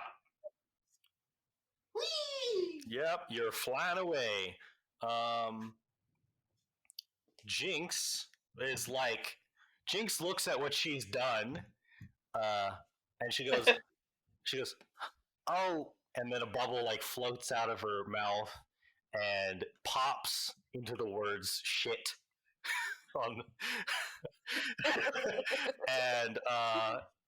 and she, I guess she will just try to, I mean, she has expeditious retreat, so she also sees what happened to Gizmo. I mean, she's not in a good situation either. She sees that Gizmo just got Superman, and Mammoth has been swept away into a sewer of her own creation, and so she's like, so she is just going to try to run away. She has expeditious retreat. She runs off the map. She is still pursuable, but she's not on the map for the purposes of this fight. So yeah, she is attempting to flee. And Robin, give me another death save. That's a All right, success. there we go. I'm You stabilize and come to consciousness at 1 hit point, and you are being held. It's dark. It's hard to see for you because you are just a human with no dark vision. And but you are being held. It is dark. There's rushing water. You're being held by a strange tentacle, and there's like a mysterious tentacled shape in the water, and it's holding you. And you hear yelling of someone else down in the tunnel. Ah, ah! You're not sure what's going on. Perception check on the tentacle. The octopus is green. Yes, perception check on the tentacle. Go ahead and give me a perception check at disadvantage because it is dark.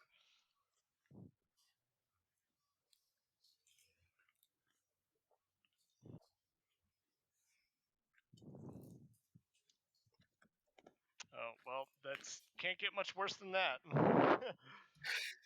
Boy, nat 1, baby. You're not sure what the hell is going on. I stab it with one of my bird rangs.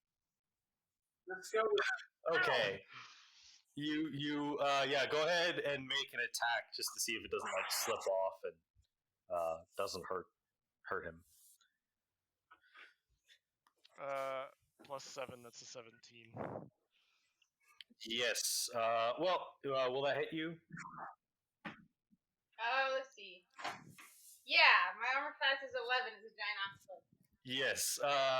That so yes. So go ahead and roll damage for Birdarang.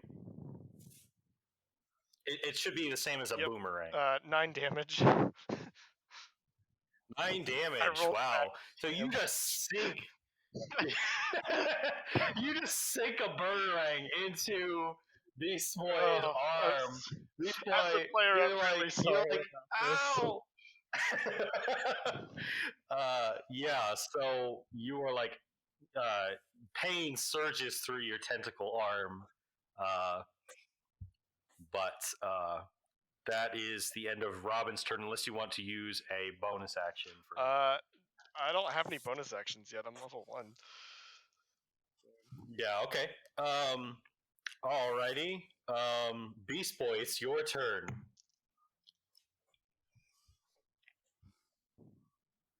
In 1 second, I'm calculating HP.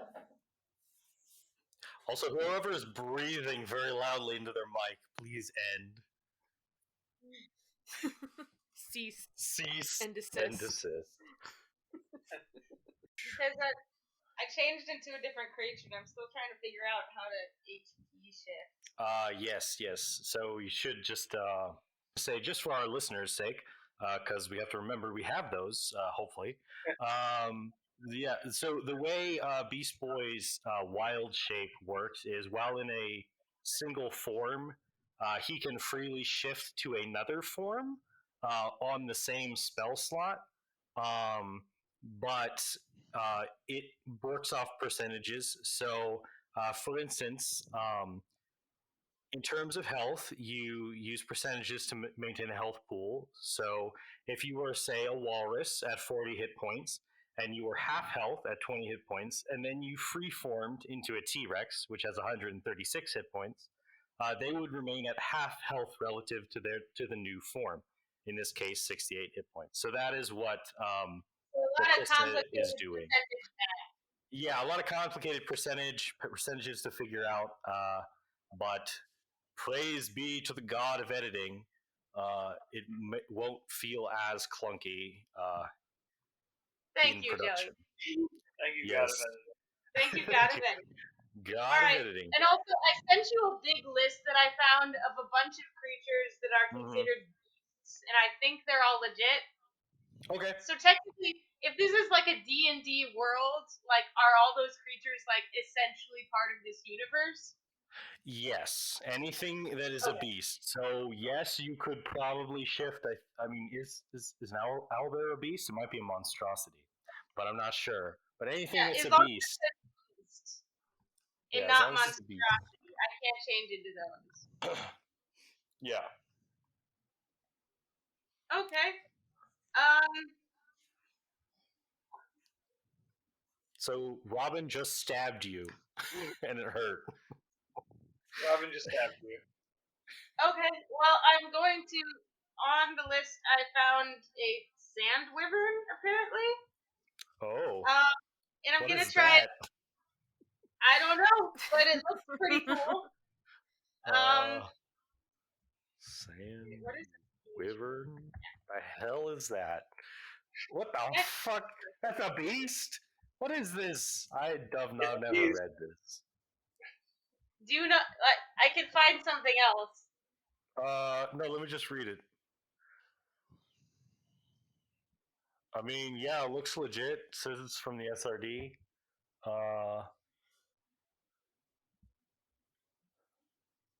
It's All right. like a freaking dragon. What? It's a sand wyvern. Okay. It's a sand wyvern. Whatever. Yeah, okay. And I'm gonna grab Robin by the shoulders and fly us out of that hole. Okay. Yeah, you already have him in your tentacles, so you just shift and you now have him in like a talon. And it becomes immediately apparent from this, Robin, that it's Beast Okay. Boy.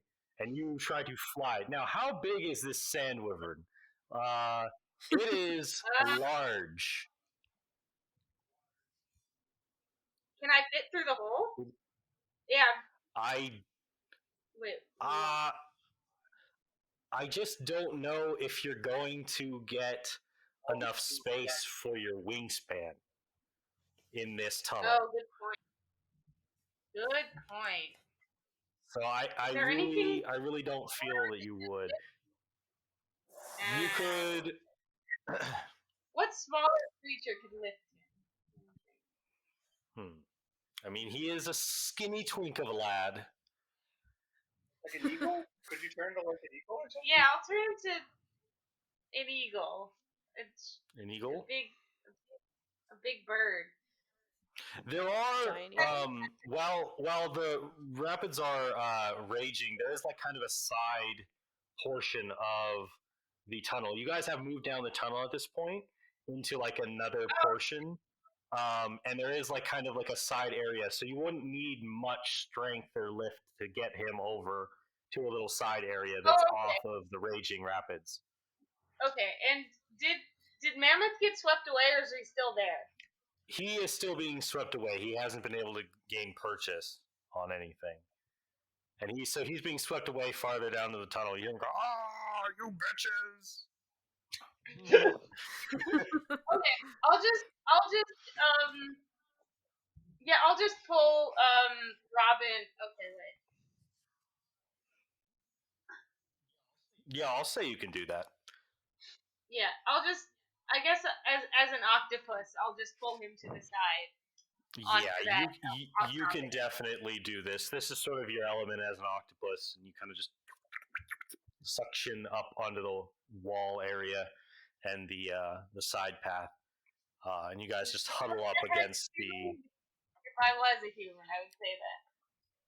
I just like shrug at him as an octopus. I'm like, dude. I realize it's you, and I go, "Oh, sorry. I'm sorry." What happened? Where are we?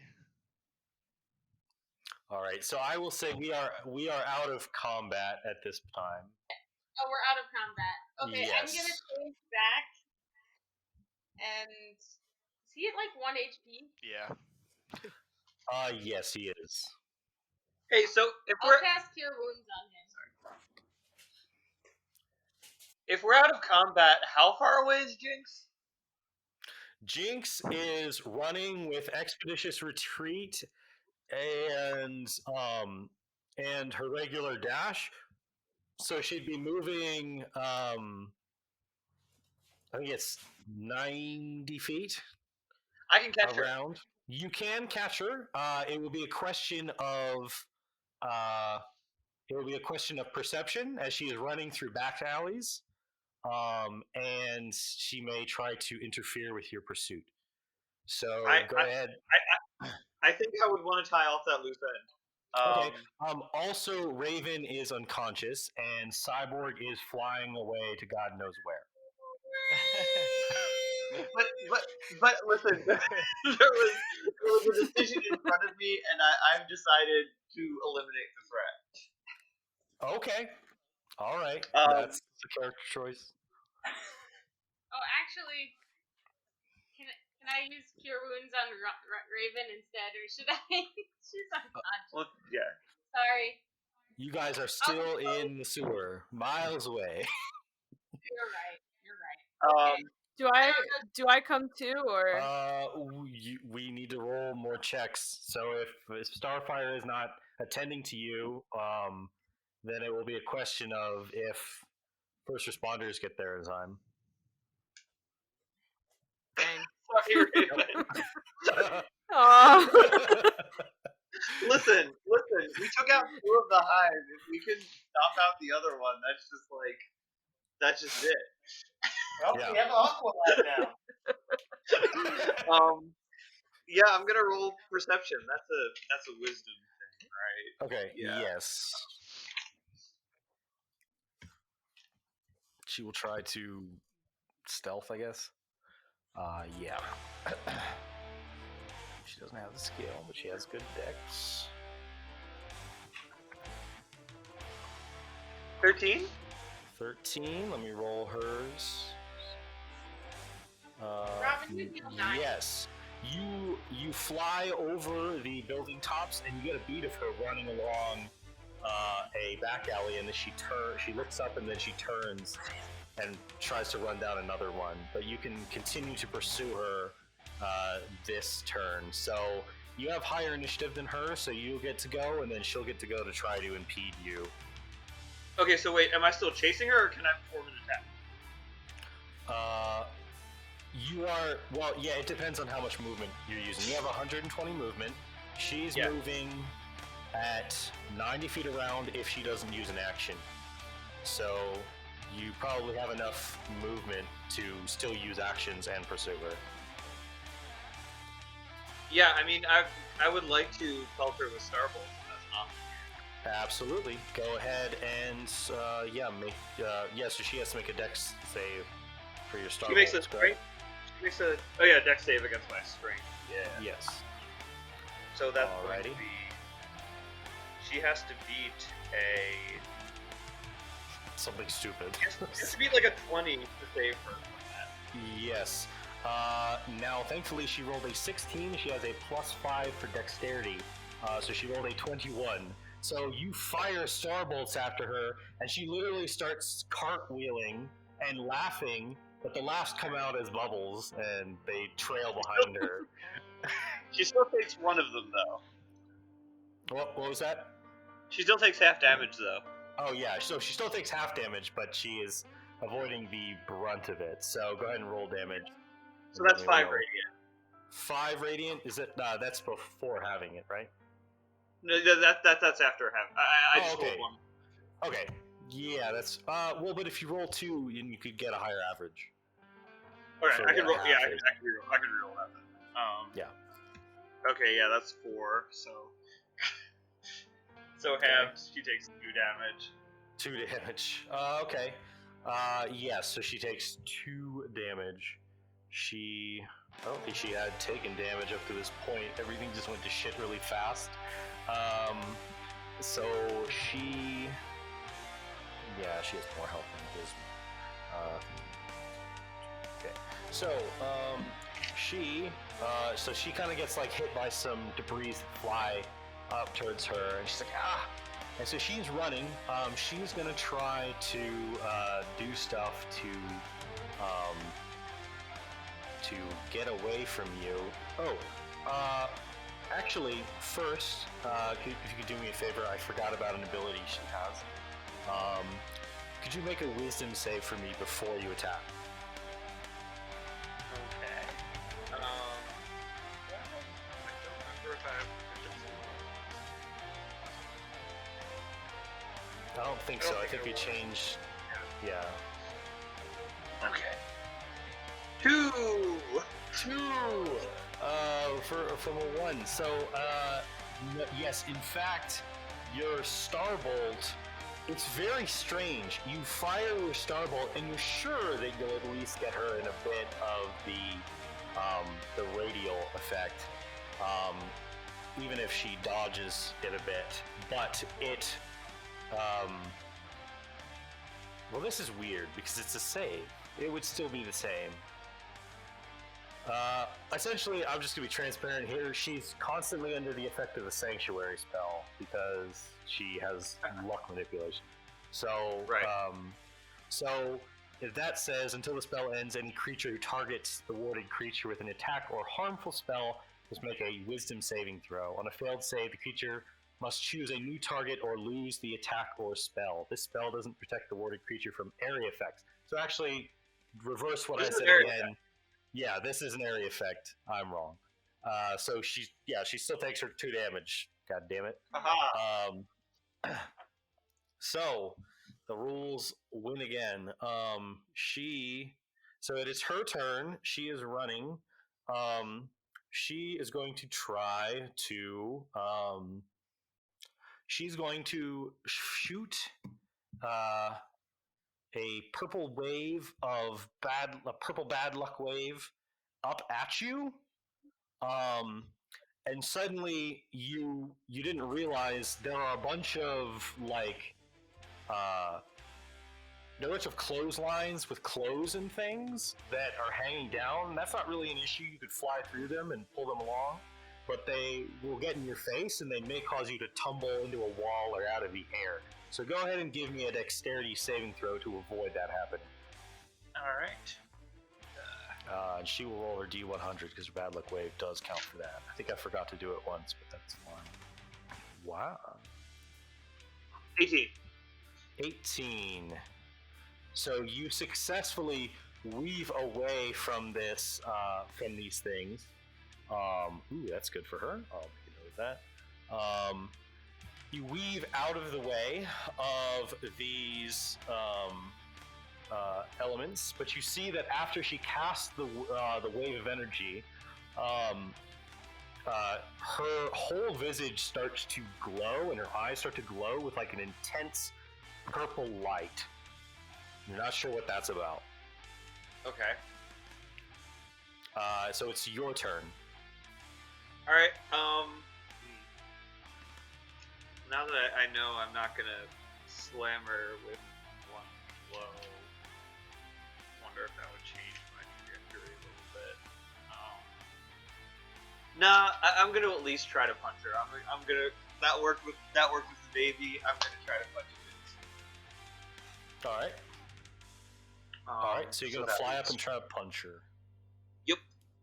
Make a wisdom save first. All right. And she's also still under the effects of blur. So even if you save on the wisdom save, you will be rolling a disadvantage. That's fair.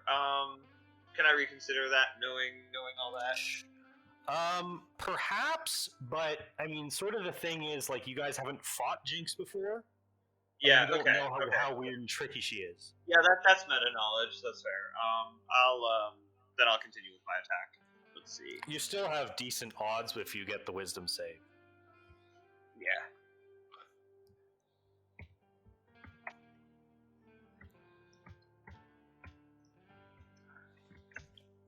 18 to the wisdom save.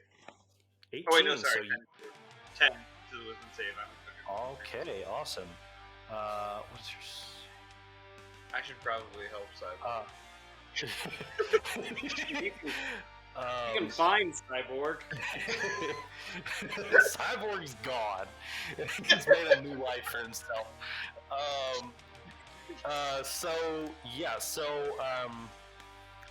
You let me see.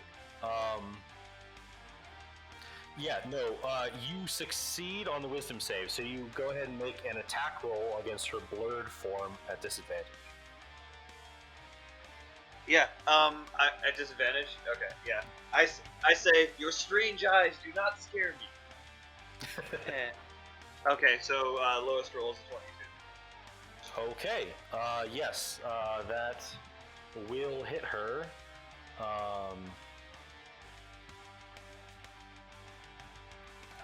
Yes, that will hit her. Go ahead and roll. For 11 damage. Yep, 11. Alrighty. You hit her for 11 damage. Okay, she does not seem pleased with that at all. As you punch her, she's like, ah! And more bubbles float out of her mouth. It's her turn. And her eyes still glowing with that intense light. Let's see. She rolls a 13, so unfortunately she misses. And it's a good thing, because her eyes glow really intensely, and she goes to say something, and a bubble just starts to expand from her mouth and just get bigger and bigger until it's about and then she sticks her fist in it and twirls around, and then she opens her hand, and the bubble flies forward and turns into this solid mass of purple energy as she casts Chaos Bolt at you, which would have been at max damage because that's what she rolled on her wild magic table, is to do max damage with the next spell she casts. But it misses you, and it hits a wall and just sears for the hell of it, we'll see what the damage would be. It would have been no. It explodes in a burst of poisonous damage that just bursts into the wall and just kind of puts out a stinky cloud. But you're like, whoa, that was good, because that would not have been good if that hit. Nope. Especially since I have 1 HP. Yep. Okay. Yeah, I guess we'll resolve this and then we'll go see if Raven died. So it's your turn again. What would you like to do? I'm gonna punch her again because it seems like she doesn't like that. She does not seem to like that. You punch her. Yeah, go ahead and roll. Same deal, wisdom save, and then at disadvantage. Well, actually, she has to make a Constitution or concentration check to see if she maintains her blur spell. 18 to my wisdom save. Okay, great. Let me see. Yeah, she maintains blur. So you got 18. So go ahead and roll at disadvantage. Okay. Disadvantage is 29. Amazing. So, roll damage. Okay. That is 14 damage. Okay. She looks bloodied at this point. You punch her, and she's like, ah! I'm just going in with a haymaker at this point, just slamming both of my fists into her head.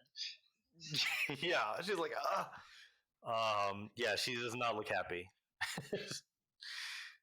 So it's her turn. She is let's see what she will try to do. What can she do? Um, yeah, she will just try to use her bad luck wave on you again, try to make you crash or as she turns a corner or something along those lines.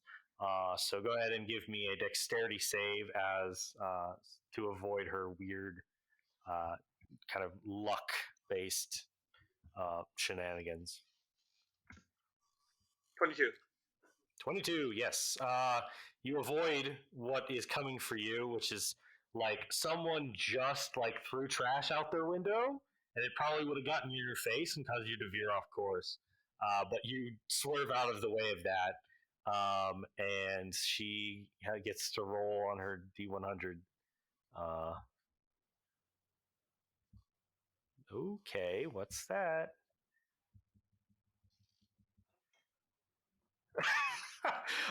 Faint ethereal music starts to like float around her for the next minute, which will probably make her easier to locate. uh, she just like she like kind of like stomps her feet and like in frustration, more bubbles spew out of her mouth. I'm briefly distracted and amused by this song, or remembering my task and attempting to dive full on into a double leg drop. Amazing. Yeah, go ahead and make a wisdom saving throw and then attack roll with disadvantage. Or let me roll her concentration check again for last attack. She'll probably be fine. Yes, she is. That's 20 for my wisdom save. Wow, awesome. That's really, really lucky rolls with wisdom saves. She's supposed to be like the ultimate dodge tank, but you are just nailing the wisdom saves. Remember in the first episode of Teen Titans when Starfire just beat the shit out of Jinx for like 20 minutes? Yeah. Everyone was like, wow, this is a really long episode. It's like a 45-minute episode, and it's really brutal. He just keeps punching her. Is everyone else dead? Like, what's going on? Yep. It's my fault for coming to save you. Listen, I'm sorry. I thought it was your move, and I'm emotionally driven. Wow. That would have been amazing if that natural 20 had hit. Okay, so 22 to hit. Alrighty. That a hit? Yes, that will hit her. Go ahead and roll damage. Okay. I mean, you will probably knock her out. I mean, yeah, just from your bonus. Yeah, 13 to hit. 13 damage. Yes, how do you want to finish her? Yeah, wow. Like I said, I think I just like go full on into a drop kick and like slam her into a wall like All Might style, like yeah, like crack in that wall. Amazing. Okay, so you just and just slam her into the wall, and there's like this Yamcha crater of her in the wall, but it's like vertical because she's just like slammed into the wall. Yeah. So she has been knocked out, unless you wanted to murder her, I guess. Yeah, no, I wanted to knock her out. I think my next order will just be to grab the body and take it to where the other ones are, so we can throw these mofos in jail. Yeah, absolutely. All right, so let's go back to Raven. You made, I believe, one death save. Yeah, so you succeeded on one. Go ahead and give me another one. That is a success. Go ahead and give me one more if you succeed. That is a success. Sweet. So you are lying there on the edge of consciousness. Just you can feel yourself slipping away. And there's this moment where you're thinking about this and you think about your friends and you think that you miss them, but then you think about the responsibility that you hold, and you think maybe this isn't a way out. And then 4 red eyes open up in the darkness of your unconsciousness, and you hear a deep voice say, "Not yet." And you arise stable at 1 hit point.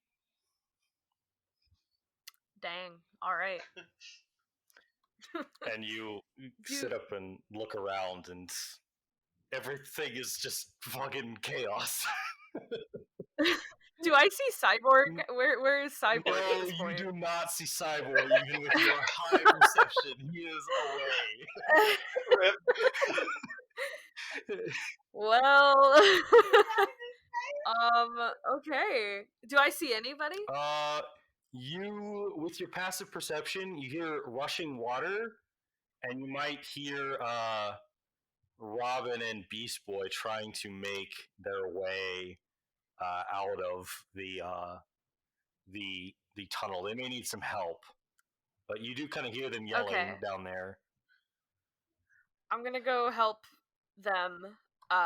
You also see Gizmo just fucking like twisted over himself, like limbs in a wrangled mess over on the other side of the battlefield. I guess I'll also use telekinesis to kind of bring his body over to the scene while I go help Robin and Beast Boy. You pull him over there. His legs limply hang. He was such a cool stat block too, but he's out. But he, so you set him down, and then you can easily get Beast Boy and Robin out with your telekinesis. Yep. Mammoth is gone. Rip Mammoth. I saw him fly up into the sky on the rocket, so I'm going to turn into like an eagle and try and fly upward and try and look for him. Okay. Using flies. If I see him flying anywhere. Would you say you're gonna fly like an eagle? I'm gonna turn into an eagle and fly up and see if I can see him, because I saw him shoot off on a rocket before I fell, and I'm gonna see if my eagle eyes will see where the heck he went. Yeah. What do your eagle eyes see? Yeah. Go ahead and make I thought of that. Yeah, make a perception check at advantage because it's based on sight.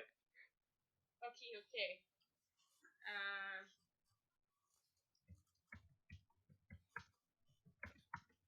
Cyborg would have been able to make more attempts at trying to control the thing by now, so I'll say probably like we'll say like 2 or 3 more attempts to try to take control of it.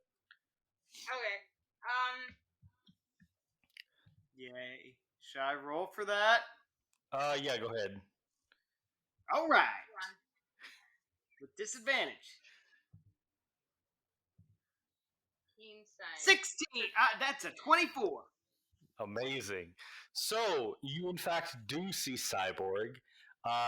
So Cyborg, at a certain point, you were flying down the highway, and you saw a sign that said 20 miles to Gotham City, and you finally figure out the mechanism for this damned rocket, and you get it to turn you around and start flying you back towards Jump City. Oh my goodness. So you, in fact, you do see Cyborg, and he is actually heading towards you guys. Can I shoot a bird? Sure. There's only one bird, and it's big and green. Oh, I know what that is. I'm not gonna shoot the big green bird. That's mean. I start flying circles around him. Beast Boy, what happened? Just doing a barrel roll. Yep. So you can control it, so you can reduce its elevation and try to get off at this point. Yeah, you can.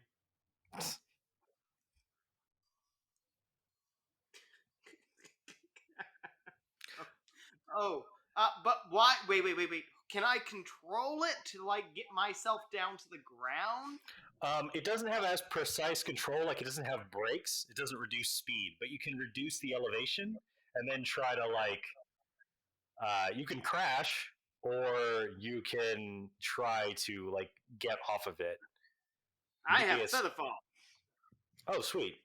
So yeah, you can try to detach yourself from it. It's still going to be a strength check. Oh, wow, really? Okay. Yeah. Or you could fly around for an hour until it runs out of fuel. Yeah, I'll strength check that. Okay. That is a 16. No, that's a 18. That is I believe that's a success. Let me just double check. Wait, what was it? 18.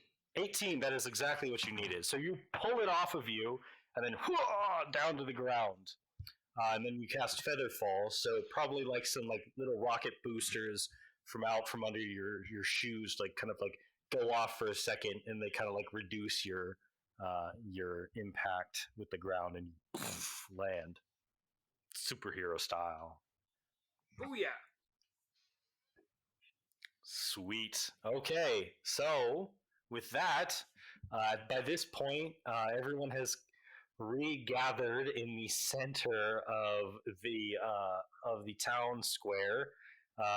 Wreckage all about. Two of the criminals apprehended, one missing. And at this point, people started to gather around, paramedics to see if anyone is hurt and things like that. Healers and stuff. And media crew, kind of arcanely inclined individuals with glasses and who start casting spells, and who you're probably sure are doing newscasting, scrying situations to suss out the situation. But usually the authorities take care of the cleanup in this situation, as thanks for you guys solving situations. You do kind of notice some people pointing at at Jinx and Gizmo's just bloodied bodies, and they kind of gasping and pointing and talking to each other. Is Gizmo still alive? Is he conscious? He is unconscious, but he is alive, but he is very maimed. Can I stabilize him? Yeah, you can bring him to consciousness. I bring him to consciousness, and then I grab him by the front of his shirt, and I say, "Who are you working for?" He goes, look, this is our final exam. Look, we just had to pass this test. Our school's employer was, I don't know, some butt munch named Slade. I drop him on the ground and I say, "Slade." Who's Slade? Where is he? And so the obsession begins. All right. And I go to ask the rest of the Titans if they've ever heard of anyone named Slade. Nah, none of you have. I don't know anything. All right, so you guys have completed the battle. What would you guys like to do next? Anything from, go back home to go to the mall or whatever? I want to get pizza. Yeah, we never did finish eating Come our on pizza. now. Cyborg's right. we deserve a good snack. A good meal. I would like some pizza. We were already starving before this whole mess. Come on. And then Cyborg and I are going to go back to the tower and play video games together. Yeah. So you guys, you can go and get your pizza. They're glad to accommodate for you. In fact, the manager insists that it's on the house for saving his restaurant from more destruction. And so you guys enjoy your pizza together. Do you head home afterward? Oh yeah, let's see. Let's go home.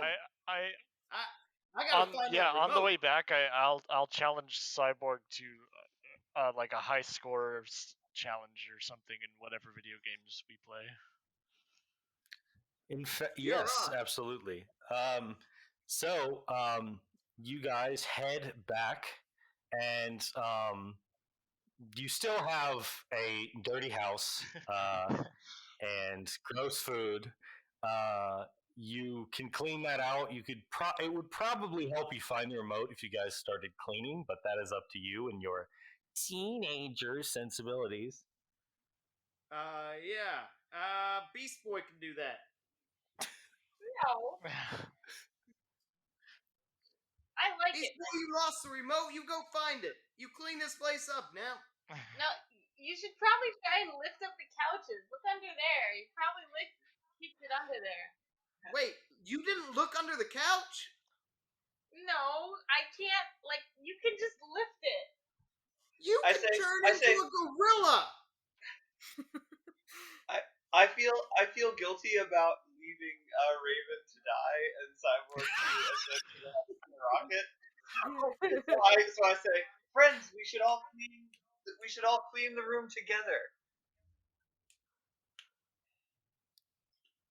But there's an awkward silence. Starfire's right. If we all work together, it'll get done quicker. Yeah, okay. I suppose. I grab a broom and start rubbing the handle on the floor.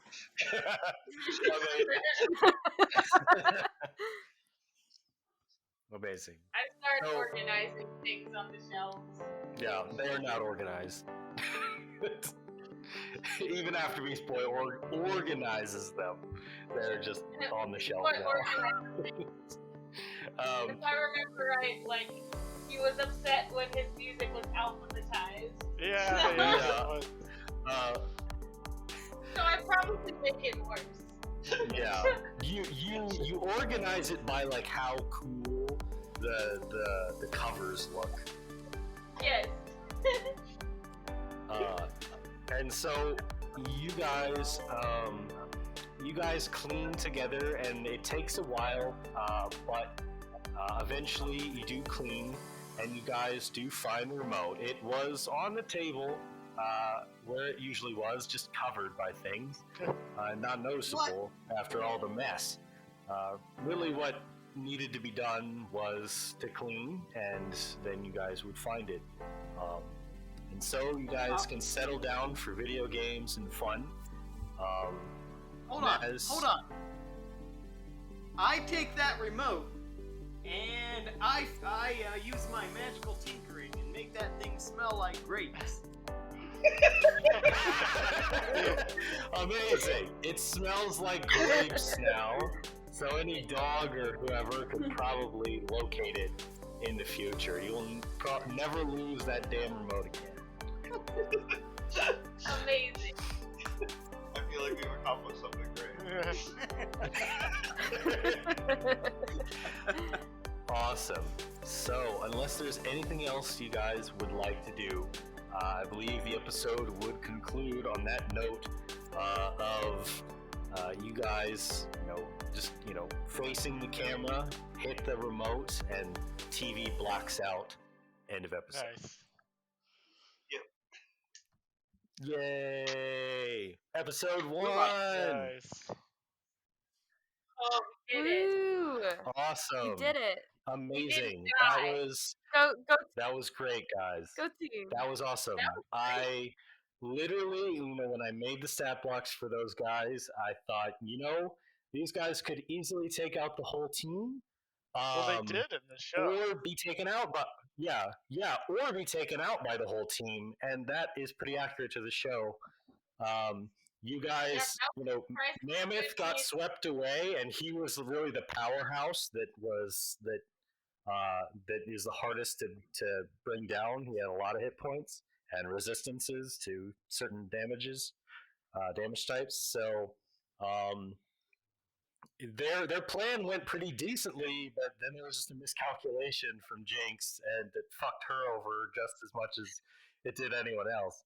Um, so yeah, Which of the three is plotting revenge against us now? Jinx? probably all of them. Oh, that's right. We didn't kill them. I mean, Map is still out there. Now, How did we not kill them? I think Starfire is like eventually going to realize that the humans are like a little bit fragile and start to kind of feel kind of bad about all the memes. yeah. That's fair. But I don't think that's hit yet. I think it caused the adrenaline. Yeah, let's just stretch that character development out as much as possible, or because it's hilarious. But yes, so now a few days later, or weeks later, you guys will get news that Jinx and Gizmo were mysteriously sprung from jail in a very sketchy way that feels like insider corruption. No way. Yep. They got sprung? Yep. Sprung and sprang. So, at the end of this, I didn't tell anybody that this was going to happen, but usually at the end of this, we will devote this time to a mailbag.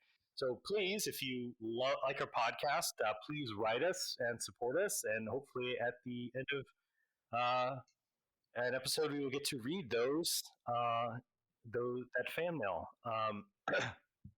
And but for now, we will just do this part of the ending, which is we'll go around, and I would like everyone, if you have anything you'd like to plug, any creative things you're doing, any job that you have or business that you have that you'd love to get a little more word out there, I'd love for our listeners to hear about it. So I think Paul, you write things, right?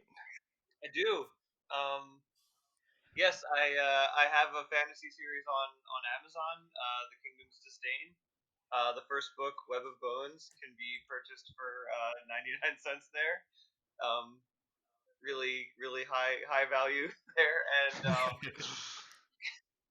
the latest book, Blood Drain, is up for $2.99.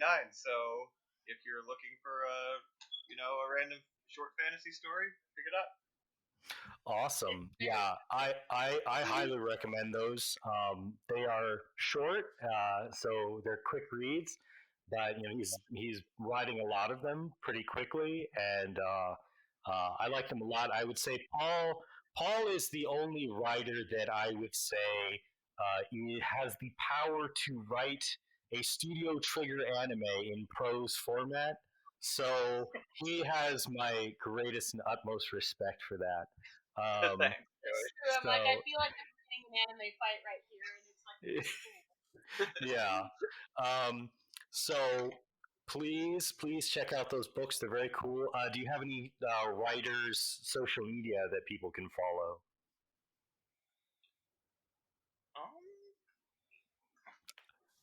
I know you do. I do. Yes. I do. He has an awesome Facebook account that shares much of his inspiration that goes into his books. Yeah, if you follow my author page, Paul Friedrich Lang, writer on Facebook, there is that, and There's a Twitter account, right? My Twitter blog under Red Dust Man. Awesome. Cool. We'll be updated with all releases and everything. Awesome. That's great. I mean, I know of some people who've been working on things. Delansky, can you talk about your recent film project? I mean, I can talk about it. I just can't share any pictures on social media. But yeah, be on the lookout for a couple of films by Hillionaire Productions. When they come out, I worked on the crew for them. The most recent one we did was called Teachers Watching, which will probably be released pretty at the earliest, I'm assuming later this year. But there's a couple others that we did earlier this year, or last year actually, now that I think about it, because it's February. One of them is called Invasion, if you like alien horror thriller movies. And the other was a mini series that we did called Horror Chronicles, if you like scary stuff. So be on the lookout for those. Awesome. Very cool. Very cool. I don't know. I don't have any of the distribution rights or any that's above my pay grade, so I don't know where you can find them, but they'll probably be on they'll probably end up on some streaming service somewhere, and you could always find it on IMDb and then get its info there. So cool. Awesome. Yeah. So if anyone's interested in supporting those film projects, I'd highly encourage that. Yeah, I don't know who else has things to plug. Even if it's just. Go ahead. I was gonna say the next movie I'm gonna be in is called Mississippi Mommy. It's about oh my god. It's about a bunch of guys who are going out, and well, it's actually one or two guys, but still, they're gonna revive this old Confederate man that happened to know some Egyptians, and they mummified him, and well, now they're gonna revive him to make the South rise again. It's gonna be a lot of fun. It's a follow up to the last movie we made up in Arkansas called Chimp. It's about a monkey from outer space who came down and has some trouble with the locals. Anyway, we're called Saint Studios Films, and we're on Vimeo. You should check it out. Awesome. Cool. Krista or Charlie, if you have anything that you want to plug, or even if it's just like, I work here, do business there. I mean, I do art and logo design, and I'm trying to work on like animation, but I don't have any kind of social media plug. So I don't know what to do about that. I guess I should get one of those for next session. I have no official business thing right now that I'm ready to show the world. All right. Yeah, that's totally fine. I do draw in my spare time, but I'm not very. I'm very good. She's very good. Her drawings are very nice. Yeah, well, as for me, this is what I'm working on right now. So please support us. Support our Patreon. We'll have details about that by the time this episode releases. And we'll have a few more episodes on backlog by that time. Thank you so much for listening. And if you listen, we love you. Thank you. And I don't have an outro, so bye. Teen Titans, go! Yeah! Teen Titans, good night. Yeah. Azarath, Metrium, fuck this.